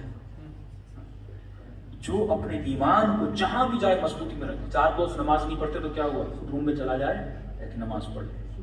3 طرح کے لوگ ہیں. ایک وہ ہیں جو ماحول میں اس رنگ میں رنگ جاتے ہیں. کئی لوگ ہیں. جناب زبیر آپ دیکھیں, زبیر کا مقام کم نہیں ہے. مولا کے چہرے کو دیکھ رہے ہیں. رسول فرمان زبیر علی کے چہرے کو کیوں دیکھ رہے ہیں؟ تو میں یا رسول اللہ آپ نے خود فرمایا اس کے چہرے کو دیکھنا عبادت ہے. اور کیوں نہ دیکھوں؟ زبیر پھوپھی کے بیٹے ہیں, رشتہ داری ہے, اتنی قربت ہے مولا علی سے کہ میرا رشتہ دار بھی ہے, پھوپھی کے بیٹے ہیں, میں کیوں نہ دیکھوں؟ اس وقت رسول فرماتے ہیں زبیر ایک وقت آئے گا تو اسی علی کے مقابلے میں کھڑا ہو جائے گا. شاید لوگوں کو یقین نہ ہے وہ تلواریں جو مولا کے گھر پہ حملہ ہوا, ابو ذر زبیر یہ ان لوگوں میں سے ہیں جنہوں نے تلوار اٹھائی. اور فرماتے جب دوڑا دوڑا زبیر آگے بڑھا, اس کے سر پہ چوٹ لگی اور زمین پر گر گیا تھا. مولا کے پاس آتا یا علی خلافت آپ کا حق ہے, آپ کیوں نہیں تلوار اٹھاتے؟ فرماتے زبیر لوگ نہیں میرے پاس, یا علی بہت ہیں. امام کا مسجد میں جاتا ہوں, جو میرا ساتھ دینے کے لیے تیار ہوں کو لے کر آتے. 4 لوگ مسجد میں آتے ہیں, زبیر ان میں شامل ہے. وہی زبیر جنگ جمل میں علی ابن ابی طالب کے سامنے ہے. یہ تاریخ کے واقعات کیا وَأَكْبِرُ يَا أُولِي الْأَلْبَابِ کون ہیں؟ جناب قارون جو حضرت موسیٰ کزن ہیں, فرسٹ کزن ہیں جناب موسیٰ کے, مقابلے میں آتے ہیں حضرت موسیٰ. ایسا کیوں ہوتا ہے؟ کبھی کبھی یہ خطرات خدا بتاتا ہے کہ انسان تمہاری عادت کبھی اتنی خطرناک ہو سکتی ہے تو امام وقت کے مقابلے میں لا کے کھڑا سکتی ہے. یہی زبیر ہے لیکن مال کی محبت. امام فرماتے ہیں جب تک اس کا بیٹا پیدا نہیں ہوا تھا منا اہل البیت تھا, جس طرح سلمان تھا منا اہل البیت تھا, لیکن اس کے بیٹے نے اس کو گمراہ کر دیا. تبھی فرمایا کبھی کبھی یہ مال تجھے انسان پہچان کی تیری کمزوری کیا ہے, اپنی زندگی میں یہ جان لے. بعض انسان کی کھانا کمزوری ہے, پیٹ پہ روزہ نہیں رکھ پاتا, کھانا کمزوری ہے. بعض کی مال کمزوری ہے. یہ اللہ جو خمس واجب کرتا ہے کیوں کرتا ہے؟ تاکہ تو اپنے کو ناپ سکے کہ اپنے مال سے اللہ کے لیے نکال سکتا ہے کہ نہیں. جب مال کی اہمیت زیادہ ہے امام کے فرمان کی اہمیت زیادہ ہے, تیری بھوک کی اہمیت زیادہ ہے یا مولا کے فرمان کی اہمیت زیادہ ہے. مسجد کا مؤذن, لوگوں نے نجف کا واقعہ, سید ابوالبار تھے, ممبر پر گئے, مجلس پڑھی, بس میں نے سوال کیا مولا امام زمانہ کا ظہور کیوں نہیں ہوتا؟ ان کا مجھے نہیں پتا کہ مولا ہم ہر مجلس میں رو رہے ہیں, گڑگڑا رہے ہیں, مولا آ جائیں مولا آ جائیں, اتنی ختم خار, پھر بھی امام کیوں نہیں آتے؟ ان کا مجھے نہیں پتا. لیکن ایک فرمان امام ہے, چھٹے امام کا غالباً, کہ فرماتے ہیں کہ جب کوئی یہ سوال کرے نا کہ مولا کیوں نہیں آتے, تو اسے یہ جواب دینا کہ تیرے عمل کی وجہ سے. دیکھیے ایک ظہور ہے عام جرنل ظہور, ایک ظہور خاص ہے. بھائی اگر مولا کا ظہور عام مطلب ہر کوئی امام زمانہ کو دیکھ سکے, اگر وہ ظہور نہیں ہو رہا تو تمہارا عمل تو ایسا ہونا چاہیے کہ ظہور خاص کو ہونا کہ تو امام کو دیکھ سکے نا. واقعات اتنے ہیں کہ اس میں اشرا چاہیے کہ میں سارے واقعات آپ کو بتاؤں. وہ ظہور تو ہونا تمہارے لیے. جیسے مولانا نے کہا کہ امام کا فرمان مجمع ناراض ہو گیا, بعض اوقات ہمیں وہ چیز اچھی لگتی جو میرے مزاج کو اچھی لگی, اور معصوم کا ہی فرمان لیکن میرے مزاج سے ٹکرا رہا ہے تو میرے مزاج پہ گوارا نہیں گزرتا. مسجد کے لوگ اٹھے کہ مولوی صاحب تم ہمیں بلیم کر رہے ہو کہ امام زمانہ ہماری میں دھارے, ہم روئیں, ہم عزاداری کروائیں, ہم نظر و نیاز کریں, اور آپ ہمیں ہی کہہ رہے ہو کہ امام زمانہ ہماری وجہ سے. میں نے تو نہیں کہا کہ امام کا فرمان ہے. آج کے بعد مسجد میں نماز پڑھانے کی ضرورت نہیں, نکل جائے. کا مسلح اٹھایا مولوی کے سینے پہ مارا. کہتا مجھے بہت برا بلا تھا, مسجد سے نکال دیا. مولانا کہتے میں نے کہا کہ میں نے تو فرمان پڑھا تھا. کہتے گھر چلا گیا, رات کے 2 بجے اچانک دروازے پہ دستک ہوئی, میں نے دروازہ کھولا. کیا دیکھا, وہی مؤذن روتا ہوا دروازے پہ کھڑا ہے, میرے قدموں پہ گر گیا. مولوی صاحب معاف کرنا, آپ صحیح دے رہے تھے, اگر وہ نہیں آتے تو ہمارے عمل کی وجہ سے نہیں آتے. اس نے کہا پہلے گالیاں دی, برا بلا کہا, معافی مانگنے آئے, وجہ کیا ہے؟ کہ مولانا صاحب جیسے گھر گیا رات کو نماز عشاء کے بعد سو گیا, خواب کے عالم میں کیا دیکھتا ہوں کہ امام زمانہ کا ظہور ہوا ہے. جگہ جگہ خوشیاں جشن منائے جا رہے ہیں, لوگ جوق در جوق امام سے ملنے جا رہے ہیں. ایک عام سا عالم آتا, لوگ چاہتے ہیں ہمارے گھر میں آئے, وہ تو امام زمانہ ہے. کہ میں بھی اس خواہش میں گیا کہ مولا کو دعوت دینے جاؤں. بڑی رشتی جب امام سے ملاقات ہوئی, ہاتھوں کا بوسہ لیا. میں نے کہا مولا کا زحمت نہ ہو, 1 دن کا کھانا میرے گھر میں کھائیے. امام نے کہا ٹھیک ہے, جب وقت ملے گا منتظر رہنا, ہم آئیں گے. اب کہتے ہیں خواب کے عالم میں کیا دیکھتا ہوں, میں اپنے گھر میں بیٹھا ہوں, اچانک میرے گھر کے دروازے پہ دستک ہوتی ہے, صبح کا ٹائم ہے. میں نے دروازہ کھولا اور کیا دیکھا, فرزند زہرا میرے دروازے پہ تشریف فرمائے. میں نے بہت خوشی کے عالم میں مولا کو گھر بلایا, کرسی لگائی, امام کو گھر, امام پانی پیئیں گے, کھانا کھائیں گے. مولا آپ کے لیے کیا منگواؤں؟ امام خاموشی سے بیٹھے ہیں. اور ایک مرتبہ میرے گھر کے سارے سامان کو دیکھنے لگے کہ مؤذن تیری تنخواہ کتنی ہے؟ اب ایک مؤذن کی کیا تنخواہ ہوتی ہے؟ کہ مولا اتنی ہے. امام نے کہا اتنی سی تنخواہ میں تم نے اتنا بڑا گھر کیسے بنایا؟ لوگوں کو علی سے دشمنی نہیں تھی, علی کے عدل سے دشمنی تھی. اکاؤنٹیبلٹی خود لایا زبیر نے, خود مولا کو, طلحہ نے خود مولا کو لایا. اتنی زبردستی کہ مولا نہیں آنا چاہ رہے, لیکن فرمایا علی نہیں آؤ گے تجھے قتل کر دیں گے. اس مولا کو منبر پر بٹھانے کے بعد اسی مولا کے لیے جنگ جمل کو رچایا جاتا ہے. کیوں؟ کیونکہ مولا کا عدل سخت تھا. بھائی مانگنے جاتا ہے, مولا ہاتھ پہ گرم لوہا رکھ دیتے ہیں. جب مانگنے جاتے ہیں, مولا کو جو بیت المال کا دیا ہے اس کو بجھا دیتے اور اپنے پیسوں والے دیے کو جلا دیتے ہیں. اپنوں کے ساتھ امام فرماتے ہیں اگر کسی کے گھر میں یتیموں کا مال علی تمہارے شکم سے بھی وہ مال باہر نکالے گا, میں وہ عدل کروں گا جو عدل رسول تھا. اس عدل پہ تمہیں عادت ہوگی, لیکن جتنی حکومتیں گزری اس میں عدل نہیں تھا. امام فرماتے ہیں یہ تاریخ کے اوراق کو اگر پڑھا جائے کہ زبیر کے پاس کتنی دولت تھی جب اسلام آیا تھا, اور ان 3 خلافتوں میں زبیر کے پاس کتنی دولت تھی. جن کے پاس بدن پر پہننے کے لیے کپڑے نہیں تھے, لیکن ان 3 خلافتوں میں جب زبیر دنیا سے چلا جاتا ہے, لاکھوں کے تعداد میں سونے اور سکے اور درہم اس کے گھر میں نہیں ہوتے. ایک گھر مصر میں ہے, گھر مدینے میں, ایک گھر شام میں. اتنا پیسہ زبیر کے پاس کہاں سے آیا؟ انہوں نے بیت المال سکھایا تھا, اپنوں کو نوازا تھا, اپنوں کے پیسے دیے تھے. اسپیشلی آخری خلافت میں, عثمان کی خلافت میں اتنے پیسے کو بانٹا گیا تھا کہ اپنوں کو نوازا گیا تھا. امام جب خلافت علی کی عدالت سے برداشت, اس لیے میں کہتا ہوں مجھے خلافت پر نہیں لاؤ. اور آپ کیا سمجھتے امام کا ظہور ہوگا تو مولا کیسی عدالت کریں گے؟ مولا یہ کہیں گے یہ میرا ہے, لہذا میں اکاؤنٹیبلٹی آف امام زمانہ بہت سخت ہے. اس لیے فرمایا حاسبو, حساب کر اس سے پہلے کہ ہم آ کر تمہارا حساب کریں. کچے سے امام نے میرے گھر کے سامان کو دیکھا, کہا اے مؤذن تیری کمائی تو اتنی, ایک بندے کی تنخواہ 20,000 ہو اور 20 لاکھ کی گاڑی کھڑی ہو تو لوگ تو سوال کریں گے, دنیا عزت کرے گی گاڑی ہے. امام زمانہ پوچھیں گے کہ تم نے کس مال سے یہ خریدا ہے, حلال کا تھا, حرام کا تھا, غصبی تھا, بھائی کا تھا, بہن کا حق مارا تھا, کس کا تم نے حق مارا؟ امام تو پوچھیں گے نا. یہاں پہ دنیا 70 سال گزر جائے گی, لیکن جیسے بدن سے روح نکلتی ہے تو سوال کیا جاتا ہے کہ تو شرمندگی سے امام کو کیا جھوٹ بولتا ہے. میں نے کہا مولا ادھر ادھر سے. امام نے کہا حرام کی کمائی ہے, کوئی بات نہیں, تم نے کمایا ہے, غفلت میں تھے, ہم رعایت دیتے ہیں. حرام کی کمائی ہے, اللہ کی راہ میں خیرات کرتے ہیں. میں نے کہا مولا آپ کی جان قربان, گھر کا سامان کیا ہے؟ میں نے کہا مولا قربان کر دیا, خیرات خدا میں دے دوں گا. کہ تھوڑی دیر کے بعد گھر میں میری بیوی آئی. امام کو سلام کی, امام نے میری بیوی کو دیکھا, کہا اے مؤذن اپنی بیوی کو طلاق. دیکھیے مرحلہ وار, مال کا امتحان اور بیوی کا امتحان ہے. کہا اے مؤذن اپنی بیوی کو طلاق دو. میں نے کہا مولا 27 سال کا ساتھ ہے, بیوی کو کیسے طلاق دو؟ امام نے فرمایا مؤذن شرعاً یہ تمہارے ساتھ نہیں رہ سکتی. مولا کیسے نہیں رہ سکتی؟ ہم نے صحیح سے نکاح کیا ہے. کہا تو نے تو صحیح سے نکاح کیا ہے, لیکن جب تک پتہ نہیں تھا تو صحیح تھا, ابھی تیرا امام تجھے بتا رہا ہے. مولا کیا بتا رہے ہیں؟ فرمایا یہ تمہاری رضائی بہن ہے. کیا مطلب؟ بچپن میں اس نے تمہاری ماں کا دودھ پیا تھا, گھر ساتھ تھے, بعد میں گھر جدا ہو گئے, فاصلے پڑ گئے, رشتہ آ گیا, پہچان ہو گئی. جب تک پتہ نہیں تھا تو رشتہ حلال تھا, اب کیونکہ میں تجھے بتا رہا ہوں تو رشتہ کیا ہے؟ کہتے دل پہ ہاتھ رکھا. میں نے کہا ٹھیک ہے مولا, اپنی بیوی بھی ہم پہ قربان کی. اب میرے 18-19 سال کا جوان بیٹا گھر میں آیا. اولاد کی محبت. کربلا یہ درس دیتی ہے کہ حسین راہ خدا میں اکبر جیسے جماعت کو قربان کرے. دین مذاق والا نہیں ہوتا, وہاں بندگی کا حکم ہے. یہاں تجھے قربان کرنا, سیکریفائی جب تک نہیں کرو گے تب تک تجھے رتبہ, تب تک تجھے مقام. ابراہیم قرآن میں پڑھیے, یہ کتاب انسان کے درس کے لیے. 80 سال کے بوڑھے جناب ابراہیم, 80-90 سال کے, اتنے سالوں کے بعد اللہ بیٹا دیتا ہے. کبھی سوچا بیٹا دینے کے بعد فوراً کہتا ہے ایسی زمین پہ چلے جاؤں جس میں نہ پانی نہ زراعت کچھ بھی نہیں, بیوی کو چھوڑ کے آ جاؤ. کوئی کرے گا؟ اللہ پھر تم نے بیٹا کیوں دیا کہ مجھے وہاں بھیج رہے ہو؟ پھر اس زمین میں چھوڑ کے اکیلے چھوڑ کے چلے آتے ہیں. پھر 13-14 سال کے بعد اللہ کہتا ہے اب جاؤ ملنے اپنے بیٹے کے ساتھ. پھر جب ملنے جاتے ہیں, یعنی 14-15 سال کے بعد ایک بندہ بیٹے کی دوری کے بعد بیٹے سے ملے, جمع بیٹا ابھی ملے ہی ہیں, بیٹے کی محبت, بیٹے کی الفت دل میں گئی, پھر خواب آتے سے بیٹے کو ذبح کر. کیوں؟ کیونکہ نسل اسماعیل سے علی کو پیدا ہونا ہے. نسل اسماعیل سے 14 معصوموں کو ان کے جین پیوریفائی, اللہ بتاتا ہے اس جین سے ایسی نسل پیدا ہوتی ہے.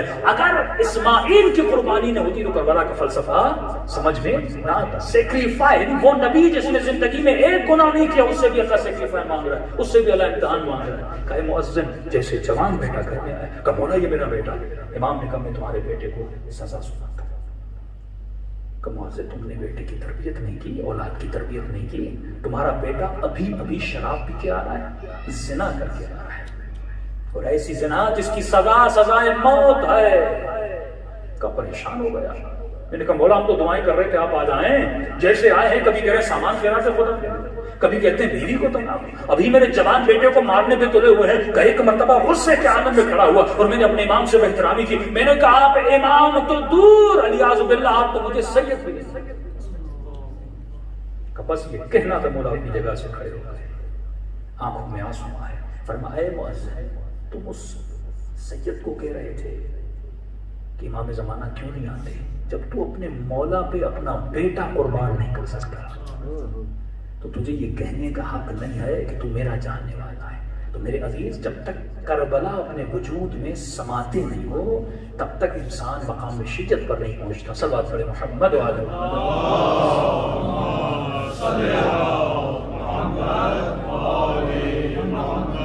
غالباً آج کوشچن اور آنسر کا سیکشن بھی تھا. ہاں تو اگر کسی کچھ سوالات ہیں ریلیٹڈ ٹو دا ٹاپک ہاں پوچھ لیں, اس کے بعد میں 10-15 منٹ مسائل پہ چلے جائیں. صلوات پڑھے محمد وعلی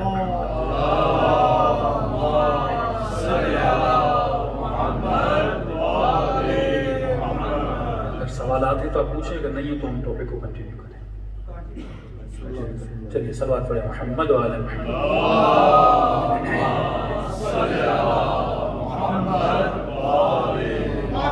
شان میں بواز بلند صلوات.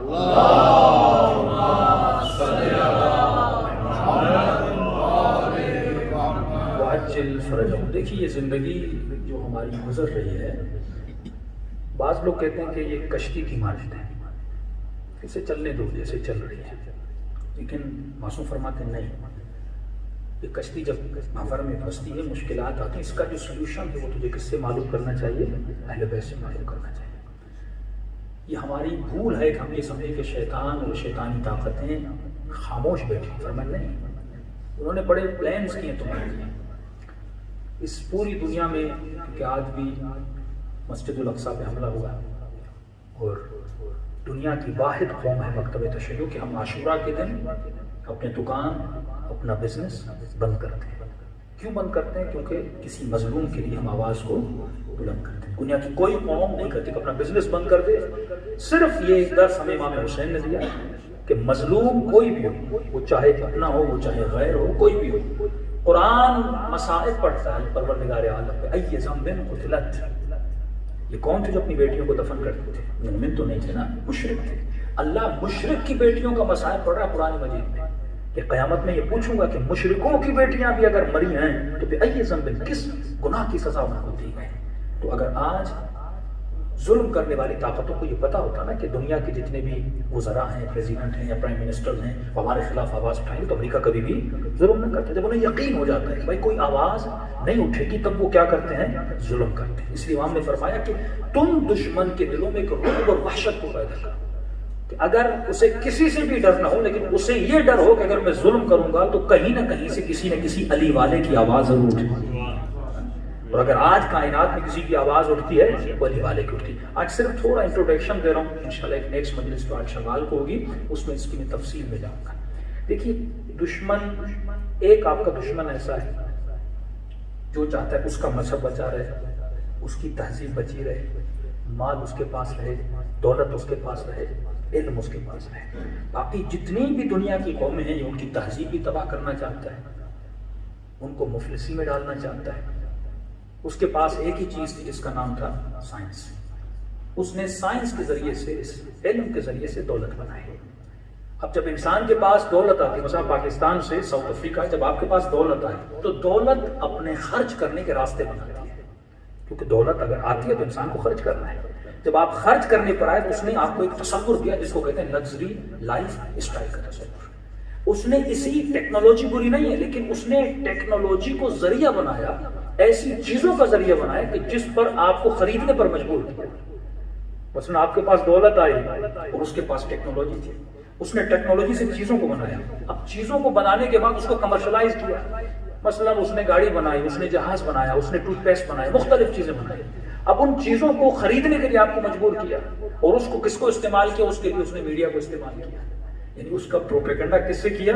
میڈیا سے. اس کی مثال ایسے اس نے مثلا ایک ٹوتھ پیسٹ بنایا، میڈیا کے ذریعے اس نے ٹوتھ پیسٹ کا اتنا پروپیگنڈا کیا، اتنا پروپیگنڈا کیا. اب آپ نے کہا اگر یہ ٹوتھ پیسٹ میں نہیں خریدوں گا تو آپ کو بیک ورڈ کہا جائے گا. یعنی اگر وہ چیز آپ کے گھر میں نہ ہو، وہ ضرورتوں کو ایجاد کرتا گیا، آپ کو ضرورتوں کے پیچھے لگاتا گیا. مثلا آپ کے گھر میں ایک ٹی وی تھا، بچے نے پھر کل کہا کہ بابا مجھے بڑا ٹی وی چاہیے. پھر بڑا ٹی وی. پہلے انسان، امام فرماتے ہیں آرزویں اتنی کرو کہ جتنی تمہاری آرزویں پوری ہو سکے. انسان کی پہلے خواہش تھی کہ مولا مجھے ایک گھر مل جائے، ایک کمرے والا میرے لیے کافی ہے. جب اللہ وہ گھر دیتا ہے اس کے پھر ایک اور آرزو آتی ہے مجھے 2 کمروں والا گھر مل جائے. پھر آرزو آتی تھی. اس لیے امام فرماتے ہیں جب انسان بوڑھا ہوتا ہے اس کی آرزویں اور بڑھ جاتی ہیں. بوڑھا ہوتا ہے کہتے پروردگارا بوڑھا ہو گیا ہوں، اب تو نے بچے تو دیے ہیں، اب اتنی زندگی میں بچوں کی زندگی، بچوں کی شادیاں دیکھو. اللہ زندگی دیتا ہے، بچوں کی شادی ہو جاتی. پھر کہتا ہے خدایا اب بچوں کی شادی تو ہو گئی، اب ان کے بچے دیکھو. پھر اللہ بچے بھی دکھاتا ہے. پھر کہتا ہے خدا اب ان کی جوانی دیکھو. پھر کہتا ہے خدا. یعنی کبھی بھی آرزو انسان کی رکتی نہیں ہے. شیطان اور شیطانی طاقت وہ آپ کے زندگی میں آرزو اتنی بڑھاتے ہیں. یعنی جسے کہتے ہیں اب آرزو کیسے بڑھائے؟ کیونکہ انسان پرفیکشن کے پیچھے، انسان کی فطرت میں آپ کو پرفیکشن چاہیے، کمال چاہیے. شیطان آپ کو کمال دے نہیں سکتا، وہ ایسی چیزیں بناتا ہے اس میں آپ کو کمال دکھاتا ہے. مثلا موبائل دکھائے گا، کہے گا اگر یہ تمہیں مل گئی تو زندگی میں ہر چیز مل گئی. جب آپ اس موبائل کو ہاتھ میں لے لیتے ہیں، نیکسٹ ایئر ایک اور موبائل بنا لیتے ہیں. اب آپ کہتے ہیں وہ موبائل لے لو، پھر نیکسٹ ایئر ایک اور موبائل بناتا ہے. یعنی کریشن آف ویرائٹی، اتنی ویرائٹی کو کریٹ کرتا جاتا ہے کہ آپ اس ویرائٹی میں کیا ہو جاتے ہیں؟ لگ جاتے ہیں. کہیں پہ اس لیے معصوم فرماتے ہیں اگر تمہاری زندگی میں قناعت نہ ہو کہ مولا مجھے کیسے پتا چلے کہ میرے وجود میں ایمان ہے، کہتے کو تیرے وجود میں سکون ہے کہ نہیں ہے. جب تم نماز پڑھتے ہو اس وجود میں سکون ہے کہ نہیں. اگر سکون آ گیا تو سمجھو تمہارے وجود میں کیا آ گیا؟ ایمان آ گیا. میں نے کہا دنیا آئینہ ہے. ایک ایتھیکلی ایک کہانی تھی، اخلاقی ایک بک تھی، اس میں نے پڑھی کہ انگلینڈ میں ایک بادشاہ تھا، اس کی بیٹی کا جو ہار ہے وہ گم ہو گیا. تو بادشاہ نے اعلان کیا کہ جو بھی میری بیٹی کا ہار ڈھونڈ کے لائے گا، فار ایگزامپل اسے 500 پاؤنڈس ملیں گے. کہتے ایک شخص ہار کو ڈھونڈنے نکلا، بہت ڈھونڈا، اسے کہیں ہار نظر نہیں آیا. ایک درخت کے کنارے ایک گندا پانی نالی کا بہ رہا تھا، اس نالی کے اندر اسے وہ ہار کیا آیا؟ نظر آیا. اس نے ہار تک، اس نے کہا 500 پاؤنڈ تو مجھے مل گئے. اب اس نے ایک لکڑی اٹھائی اور لکڑی سے ہار کو نکالنے کی کوشش کی، لیکن جتنی کوشش کرتا تھا ہار اس نالی سے نکل نہیں رہا تھا. یہ پریشان ہو گیا. اس نے کہا شاید لکڑی سے نہیں نکل رہا، تو اس نے اپنا ہاتھ ڈالا، اس ہاتھ سے نکالنے کی کوشش کی، ہار پھر بھی نہیں نکلا. اس نے کہا 500 پاؤنڈ کی بات ہے، یہ پاؤنڈ سن اس پانی کے اندر چلا گیا اور ہار کو نکالنے کی کوشش کی، پھر بھی ہار نہیں نکلا. اب تھکا مارا، اوپر آتا ہے تو ہار نظر آتا ہے، نیچے نکالنے کی کوشش کرتا ہے تو ہار نکلنے کا نام بھی نہیں لیتا. اتنے میں ایک درویش وہاں سے گزر رہا تھا. درویش سے بوڑھا فقیر گزر رہا تھا. اس نے فقیر کو بلایا، قبلہ بڑی کوشش کر رہا ہوں ہار نکالنے کی، لیکن ہار نکل نہیں گا. مجھے ہار کی جگہ کا بھی پتا ہے، اگر آپ مجھے ہیلپ کر دیں گے تو ہم ہاف اینڈ ہاف کر لیں گے. اس نے کہا سارے پیسے تیرے ہوئے، یہ بتا ہار ہے کہاں؟ اس نے کہا یہ ہار نالی کے اندر ہے. وہ بوڑھا مسکرایا، کہا ہار نالی کے اندر نہیں ہے. کہاں ہے؟ کہ ذرا اوپر دیکھو. اس نے اوپر دیکھا تو وہ جو ٹری تھا, درخت تھا, اس کے اوپر ہار لٹکا ہوا تھا. تو معصوم فرماتے ہیں انسانوں کی مثال ایسے ہے, حقیقت جنت ہے, یہ عکس کے پیچھے اپنے وجود کو نجس کر دیتے ہیں.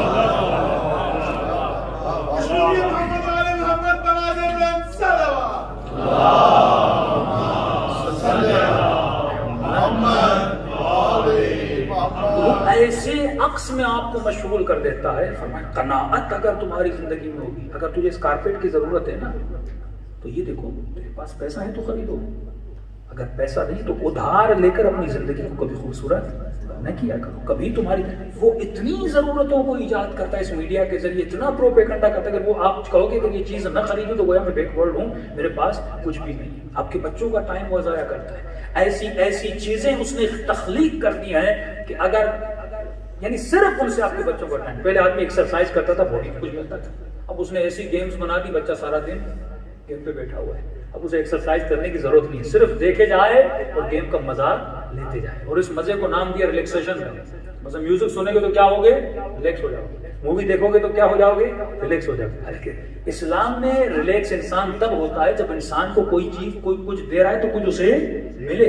کہ معصوم فرماتے یہ جو نیچر خدا نے تمہارے اوپر خلق کے, کل میں نے مثال دی تھی کہ اگر ایک ہفتے کے لیے خدا سورج کی روشنی کو لے لے, دنیا میں کتنی انرجی کو خرچ کیا جائے گا ایک سورج کی روشنی کو بنانے کے لیے. ایک ہفتے کے لیے ہوائیں بند کر دیں, کتنی خرچ ہوگا, پنکھے چلیں گے جب تک وہ ہوا دنیا میں بنائے. تو اتنی نیچر کو خدا نے تمہارے اوپر خلق کیا, تمہارے اوپر یہ نیچر ویسٹ ہو رہی ہے. تو انسان اپنے وقت کی قدر و قیمت کو جان. صرف یہ سوچنا اگر تم 1 گھنٹہ کسی چیز کو دے رہے ہو, لگا رہے ہو, اس سے تم گین کیا کر رہے ہو, تمہیں مل کیا رہا ہے. اگر میں 1 گھنٹہ میوزک سن رہا ہوں مجھے کیا مل رہا ہے, 1 گھنٹہ مووی دیکھ رہا ہوں مجھے کیا مل رہا ہے, لیکن 1 گھنٹہ مجلس سن رہا ہوں مجھے علم مل رہا ہے. 1 گھنٹہ کرکٹ کھیلوں, فٹ بال کھیلوں, کچھ نہ کچھ تو میری باڈی کو, میری مسلس بن رہے ہیں, باڈی مل رہی ہے. لیکن ان چیزوں سے دوری کریں کہ میرے چھٹے امام فرماتے ہیں کہ ہم اور ہمارے شیعہ لہو و لعب سے دور ہیں, ان فضولیات سے دور ہیں. تو جوان فرماتے ہیں یہاں تک, حالانکہ ہم بعض فضولیات میں اٹکے ہوئے ہیں. فرماتے ہیں امام زمانہ کی جب زیارت ہوئی تو میں ایک چہرہ چائے پی رہا تھا, تو میں نے امام کو کہ مولا ایک چائے کا کپ ہے تو تھوڑی آپ بھی پی لیجیے. تو امام نے فرمایا ہم ان فضولیات سے دور ہیں. یہاں تک اہل بیت دور ہیں, چائے تو ہم نہیں چھوڑ سکتے, کم از کم ایسی چیزوں کو چھوڑ دیں جو ہمیں مذہب اہل بیت سے دور کرتی ہیں. صلوات پڑھیں محمد و آل محمد.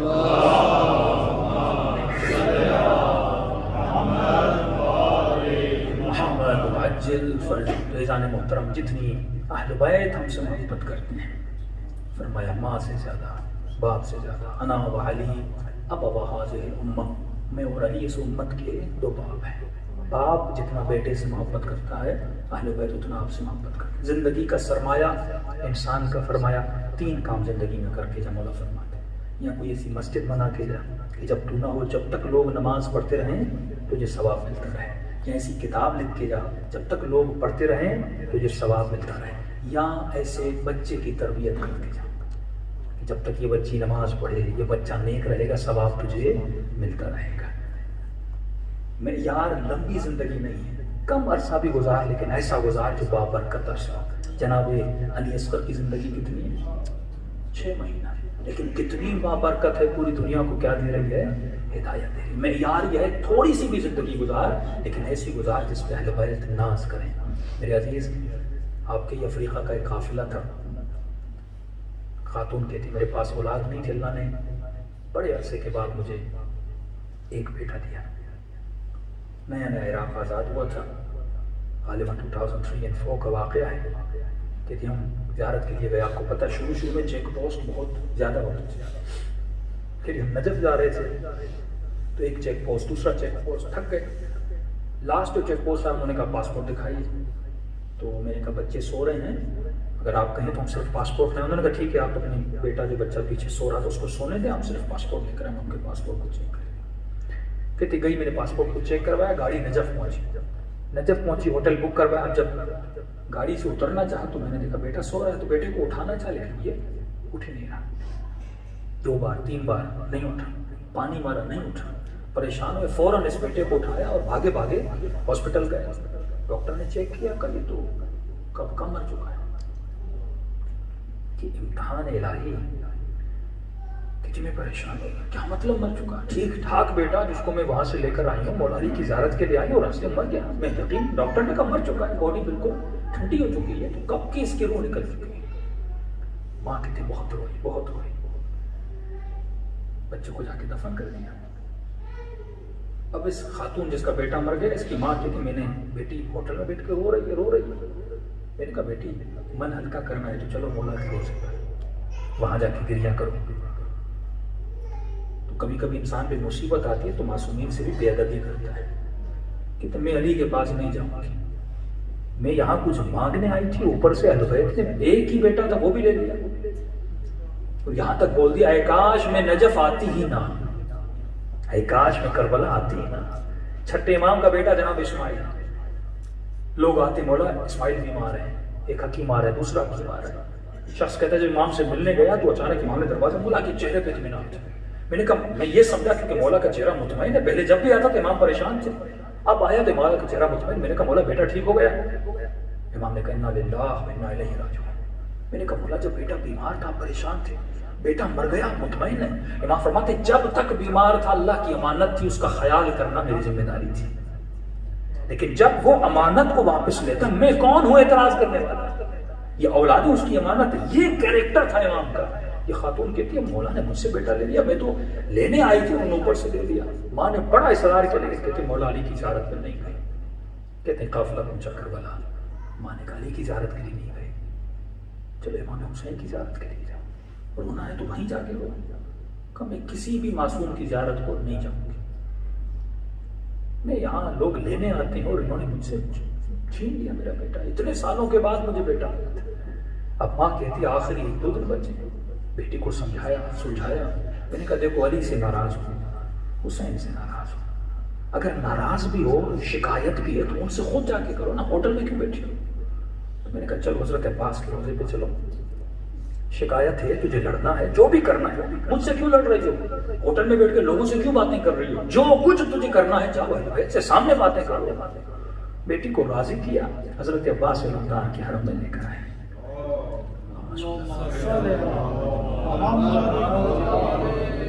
مولا عباس کی شان میں بآواز بلند صلوات۔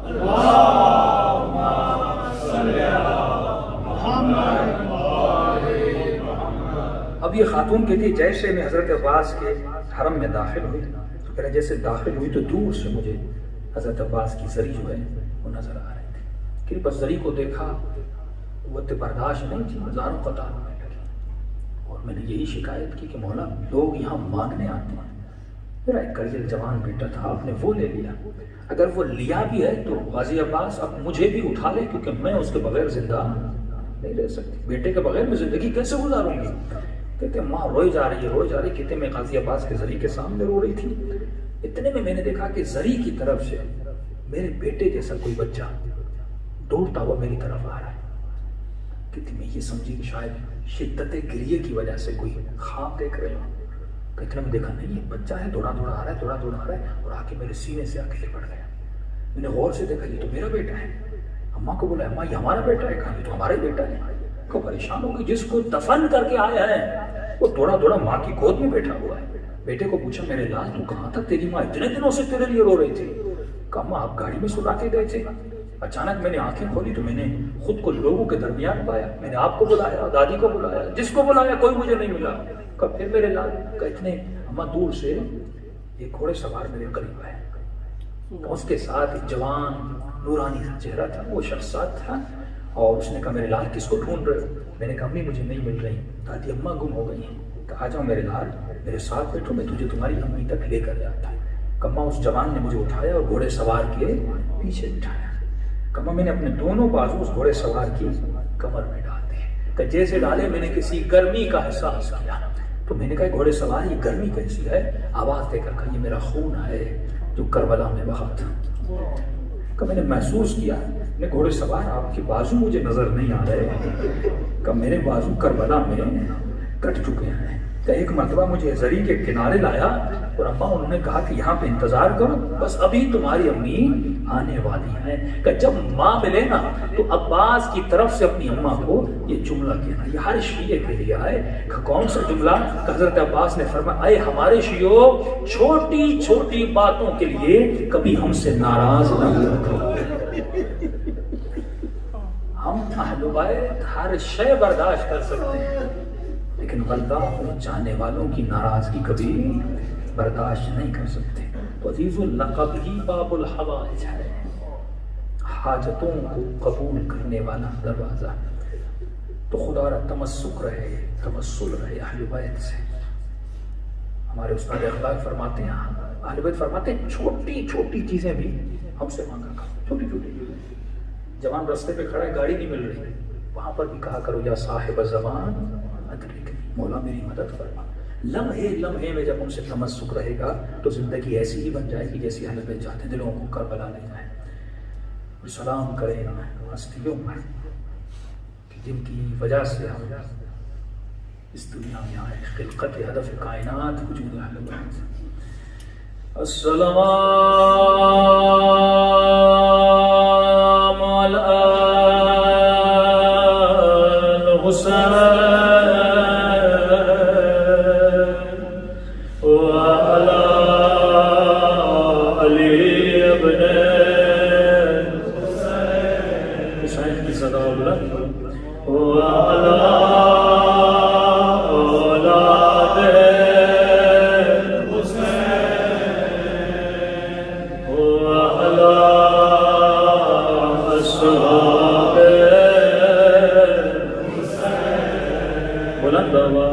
السلام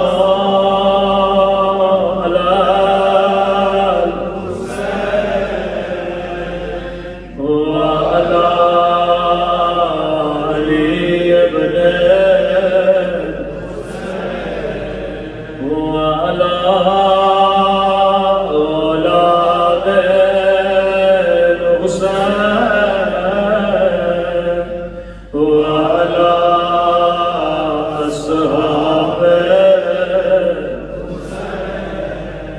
میرا سلام ہو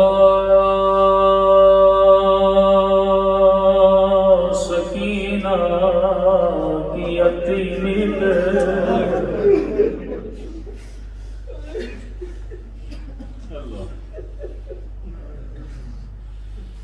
میرا سلام ہو حسین کے خشک ہونٹوں پہ. کا سلام میرا سلام ان ہونٹوں پہ جن پہ ظالم چھڑی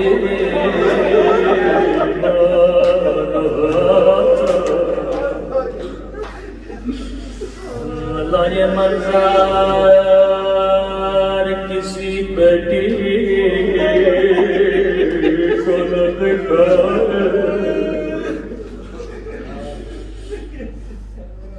فرمایا پانی پہ نگاہ پڑتی میرے چوتھے امام زارو قطار روتے. گوشت پہ نگاہ پڑتی زارو قطار روتے.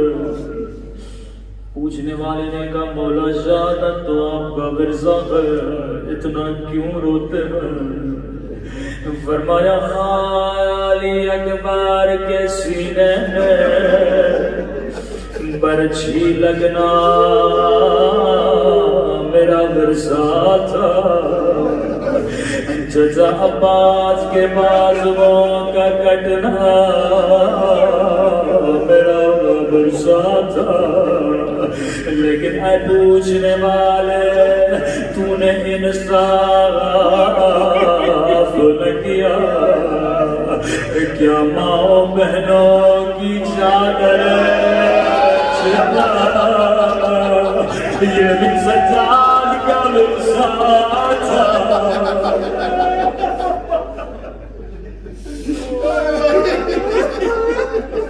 جب بھی بازار میں جاتے کسائی گوشت پہ کپڑا ڈال دیتے. ایک دن کسائی کپڑا ڈالنا بھول گئے. سید سجاد کی نگاہ پڑی، رو کر کہنے لگے کسائی بتا تو نے حیوان کو پانی پلایا یا نہیں؟ مولا میں مسلمان ہوں، حیوان کو پانی پلاتا ہوں. رو کر کہنے لگے ہائے میرا علی اصل ہائے میرا پیاسا بابا۔ قصائی بیزار و قطار رونے لگا۔ دوسرا سوال کیا قصائی یہ بتا جب تو نے حیوان کو ذبح کیا کیا چھری کو تیز کیا؟ مولا میں مسلمان ہوں، میں تیری چھری کو تیز کرتا ہوں۔ رو کر کہنے لگے ظالم نے 10 وار کیے میرے بابا کا گلا نہیں کٹا۔ آخری سوال نے پورے بازار کو رلا دیا کہ قصائی بتا جب تو حیوان کو ذبح کر رہا تھا کوئی اور حیوان تو نہیں تھا؟ مولا مجھے معلوم ہے کبھی حیوان کو حیوان کے سامنے ذبح نہیں کرتے۔ وہ میرے امام سجاد زمین پہ بیٹھے رو کر کہنے لگے ہائے میری پٹھی زائبہ، وہ 70 ظلموں سے دیکھ رہی ظالم حسین کے سینے پہ سوار۔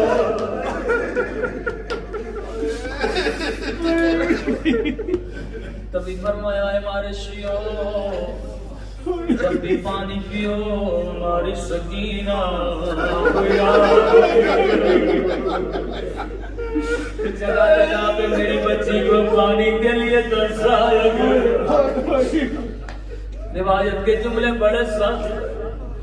فرمایا قافلہ شام کی بازار میں پہنچا، ننھی سی سکینہ بی بی زینب کی گود میں آہستہ سے کہا پھپھی اماں مجھے پیاس لگی ہے۔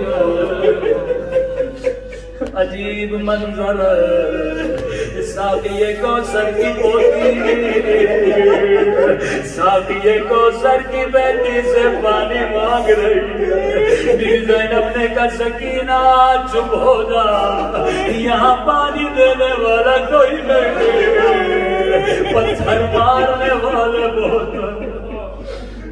ایک مومنہ چھت پہ بیٹھی تھی، اس نے جناب سکینہ کی آواز کو سن لیا، توڑ کے بھی کئی گلاس میں پانی بھرا، کہنے لگی قائدی بی بی میں تیری بچی کو پانی پلاؤں، تیری بچی پیاسی نہیں رہے۔ بی بی زینب نے پانی سکینہ کو دیا، کہنے لگی قائدی بی بی میرے مولا فرماتے تھے اللہ کبھی قیدیوں کی دعا رد نہیں کرتا، جب تیری بچی پانی پی لے میرے لیے کچھ دعائیں کر دے۔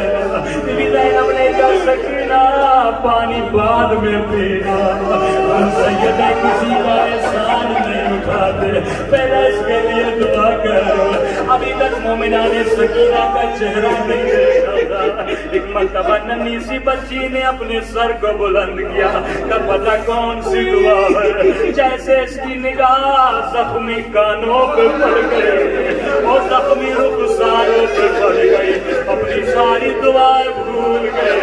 کہتی ہے قیدی کی بھی دعا کرو اللہ میری بچی کو تیری طرح یتیم بنائے۔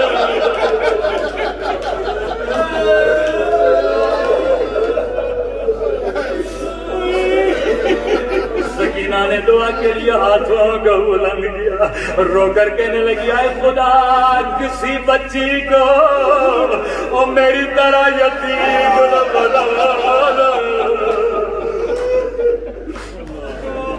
مومنہ بتا تیری دوسری دعا کون سی؟ دوسری دعا نے پورے قافلے کو رلا دیا، کہتی ہے قیدی بی بی مدتیں گزر گئی میں مدینے نہیں گیا۔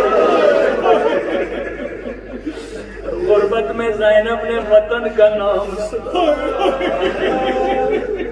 سکینہ کو صغرا کی یاد، زینب کو نانا کے رونے کی یاد۔ مومنہ مدینے سے تیرا کیا جائے، مدینے جا کر کیا کرو گی؟ کہتی ہے قیدی بی بی مدینے میں میرا حسین،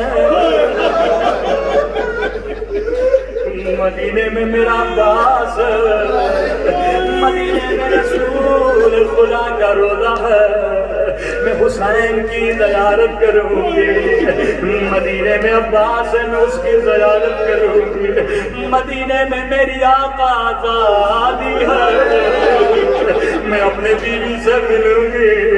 بیوی زینب کو بڑا پیارا ہے، کم مومنہ تو نے حسین کا نام لیا، تو نے عباس کا نام لیا، لیکن تو نے اپنی آقا دادی کا نام نہیں بتایا۔ کہتی ہے قائدی بی بی میری مجبوری سمجھو، میری بی بی نام ہے علی کی بیٹی کا، وہ یہ نام محرموں کا مجمع ہے، میں اپنی بی بی کا نام نہیں لے سکتی، بس اتنا کہنا تھا بی بی زینب کا مومنہ اگر تیری دعا یہی قبول ہو جائے تو کیا کہو گی؟ کہتی ہے قائدی بی بی میری بات کرنے کا مطلب کیا ہے کہ اگر مدینے والی بازار میں نظر آ جائے، مطلب مومنہ کو چلا لایا، آئے قائدی بی بی دعا نہیں کرنی تو نہ کر، لیکن میری بیوی کو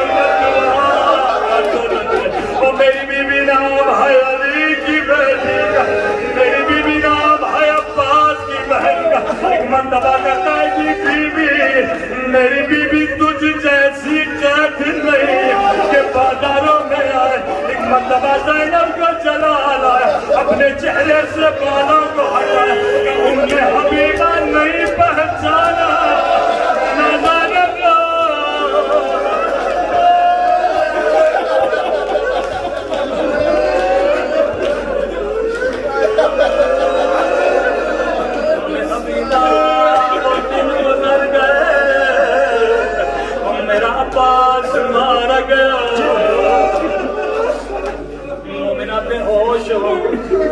جب ہوش میں آئی پہلا سوال کیا بیوی میرا حسین کہاں ہے؟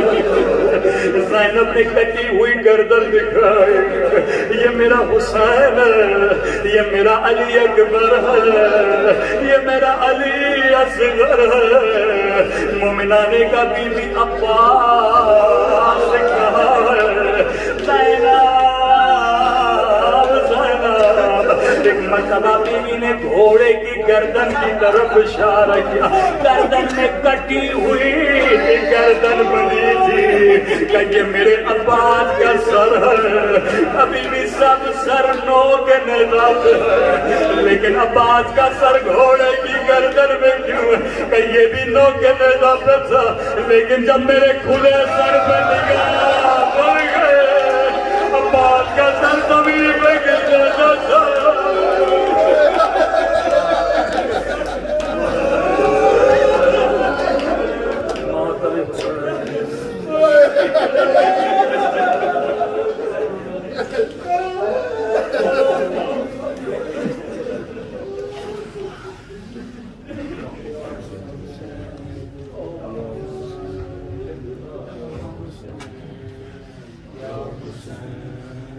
Ya Hüseyin, Ya Hüseyin,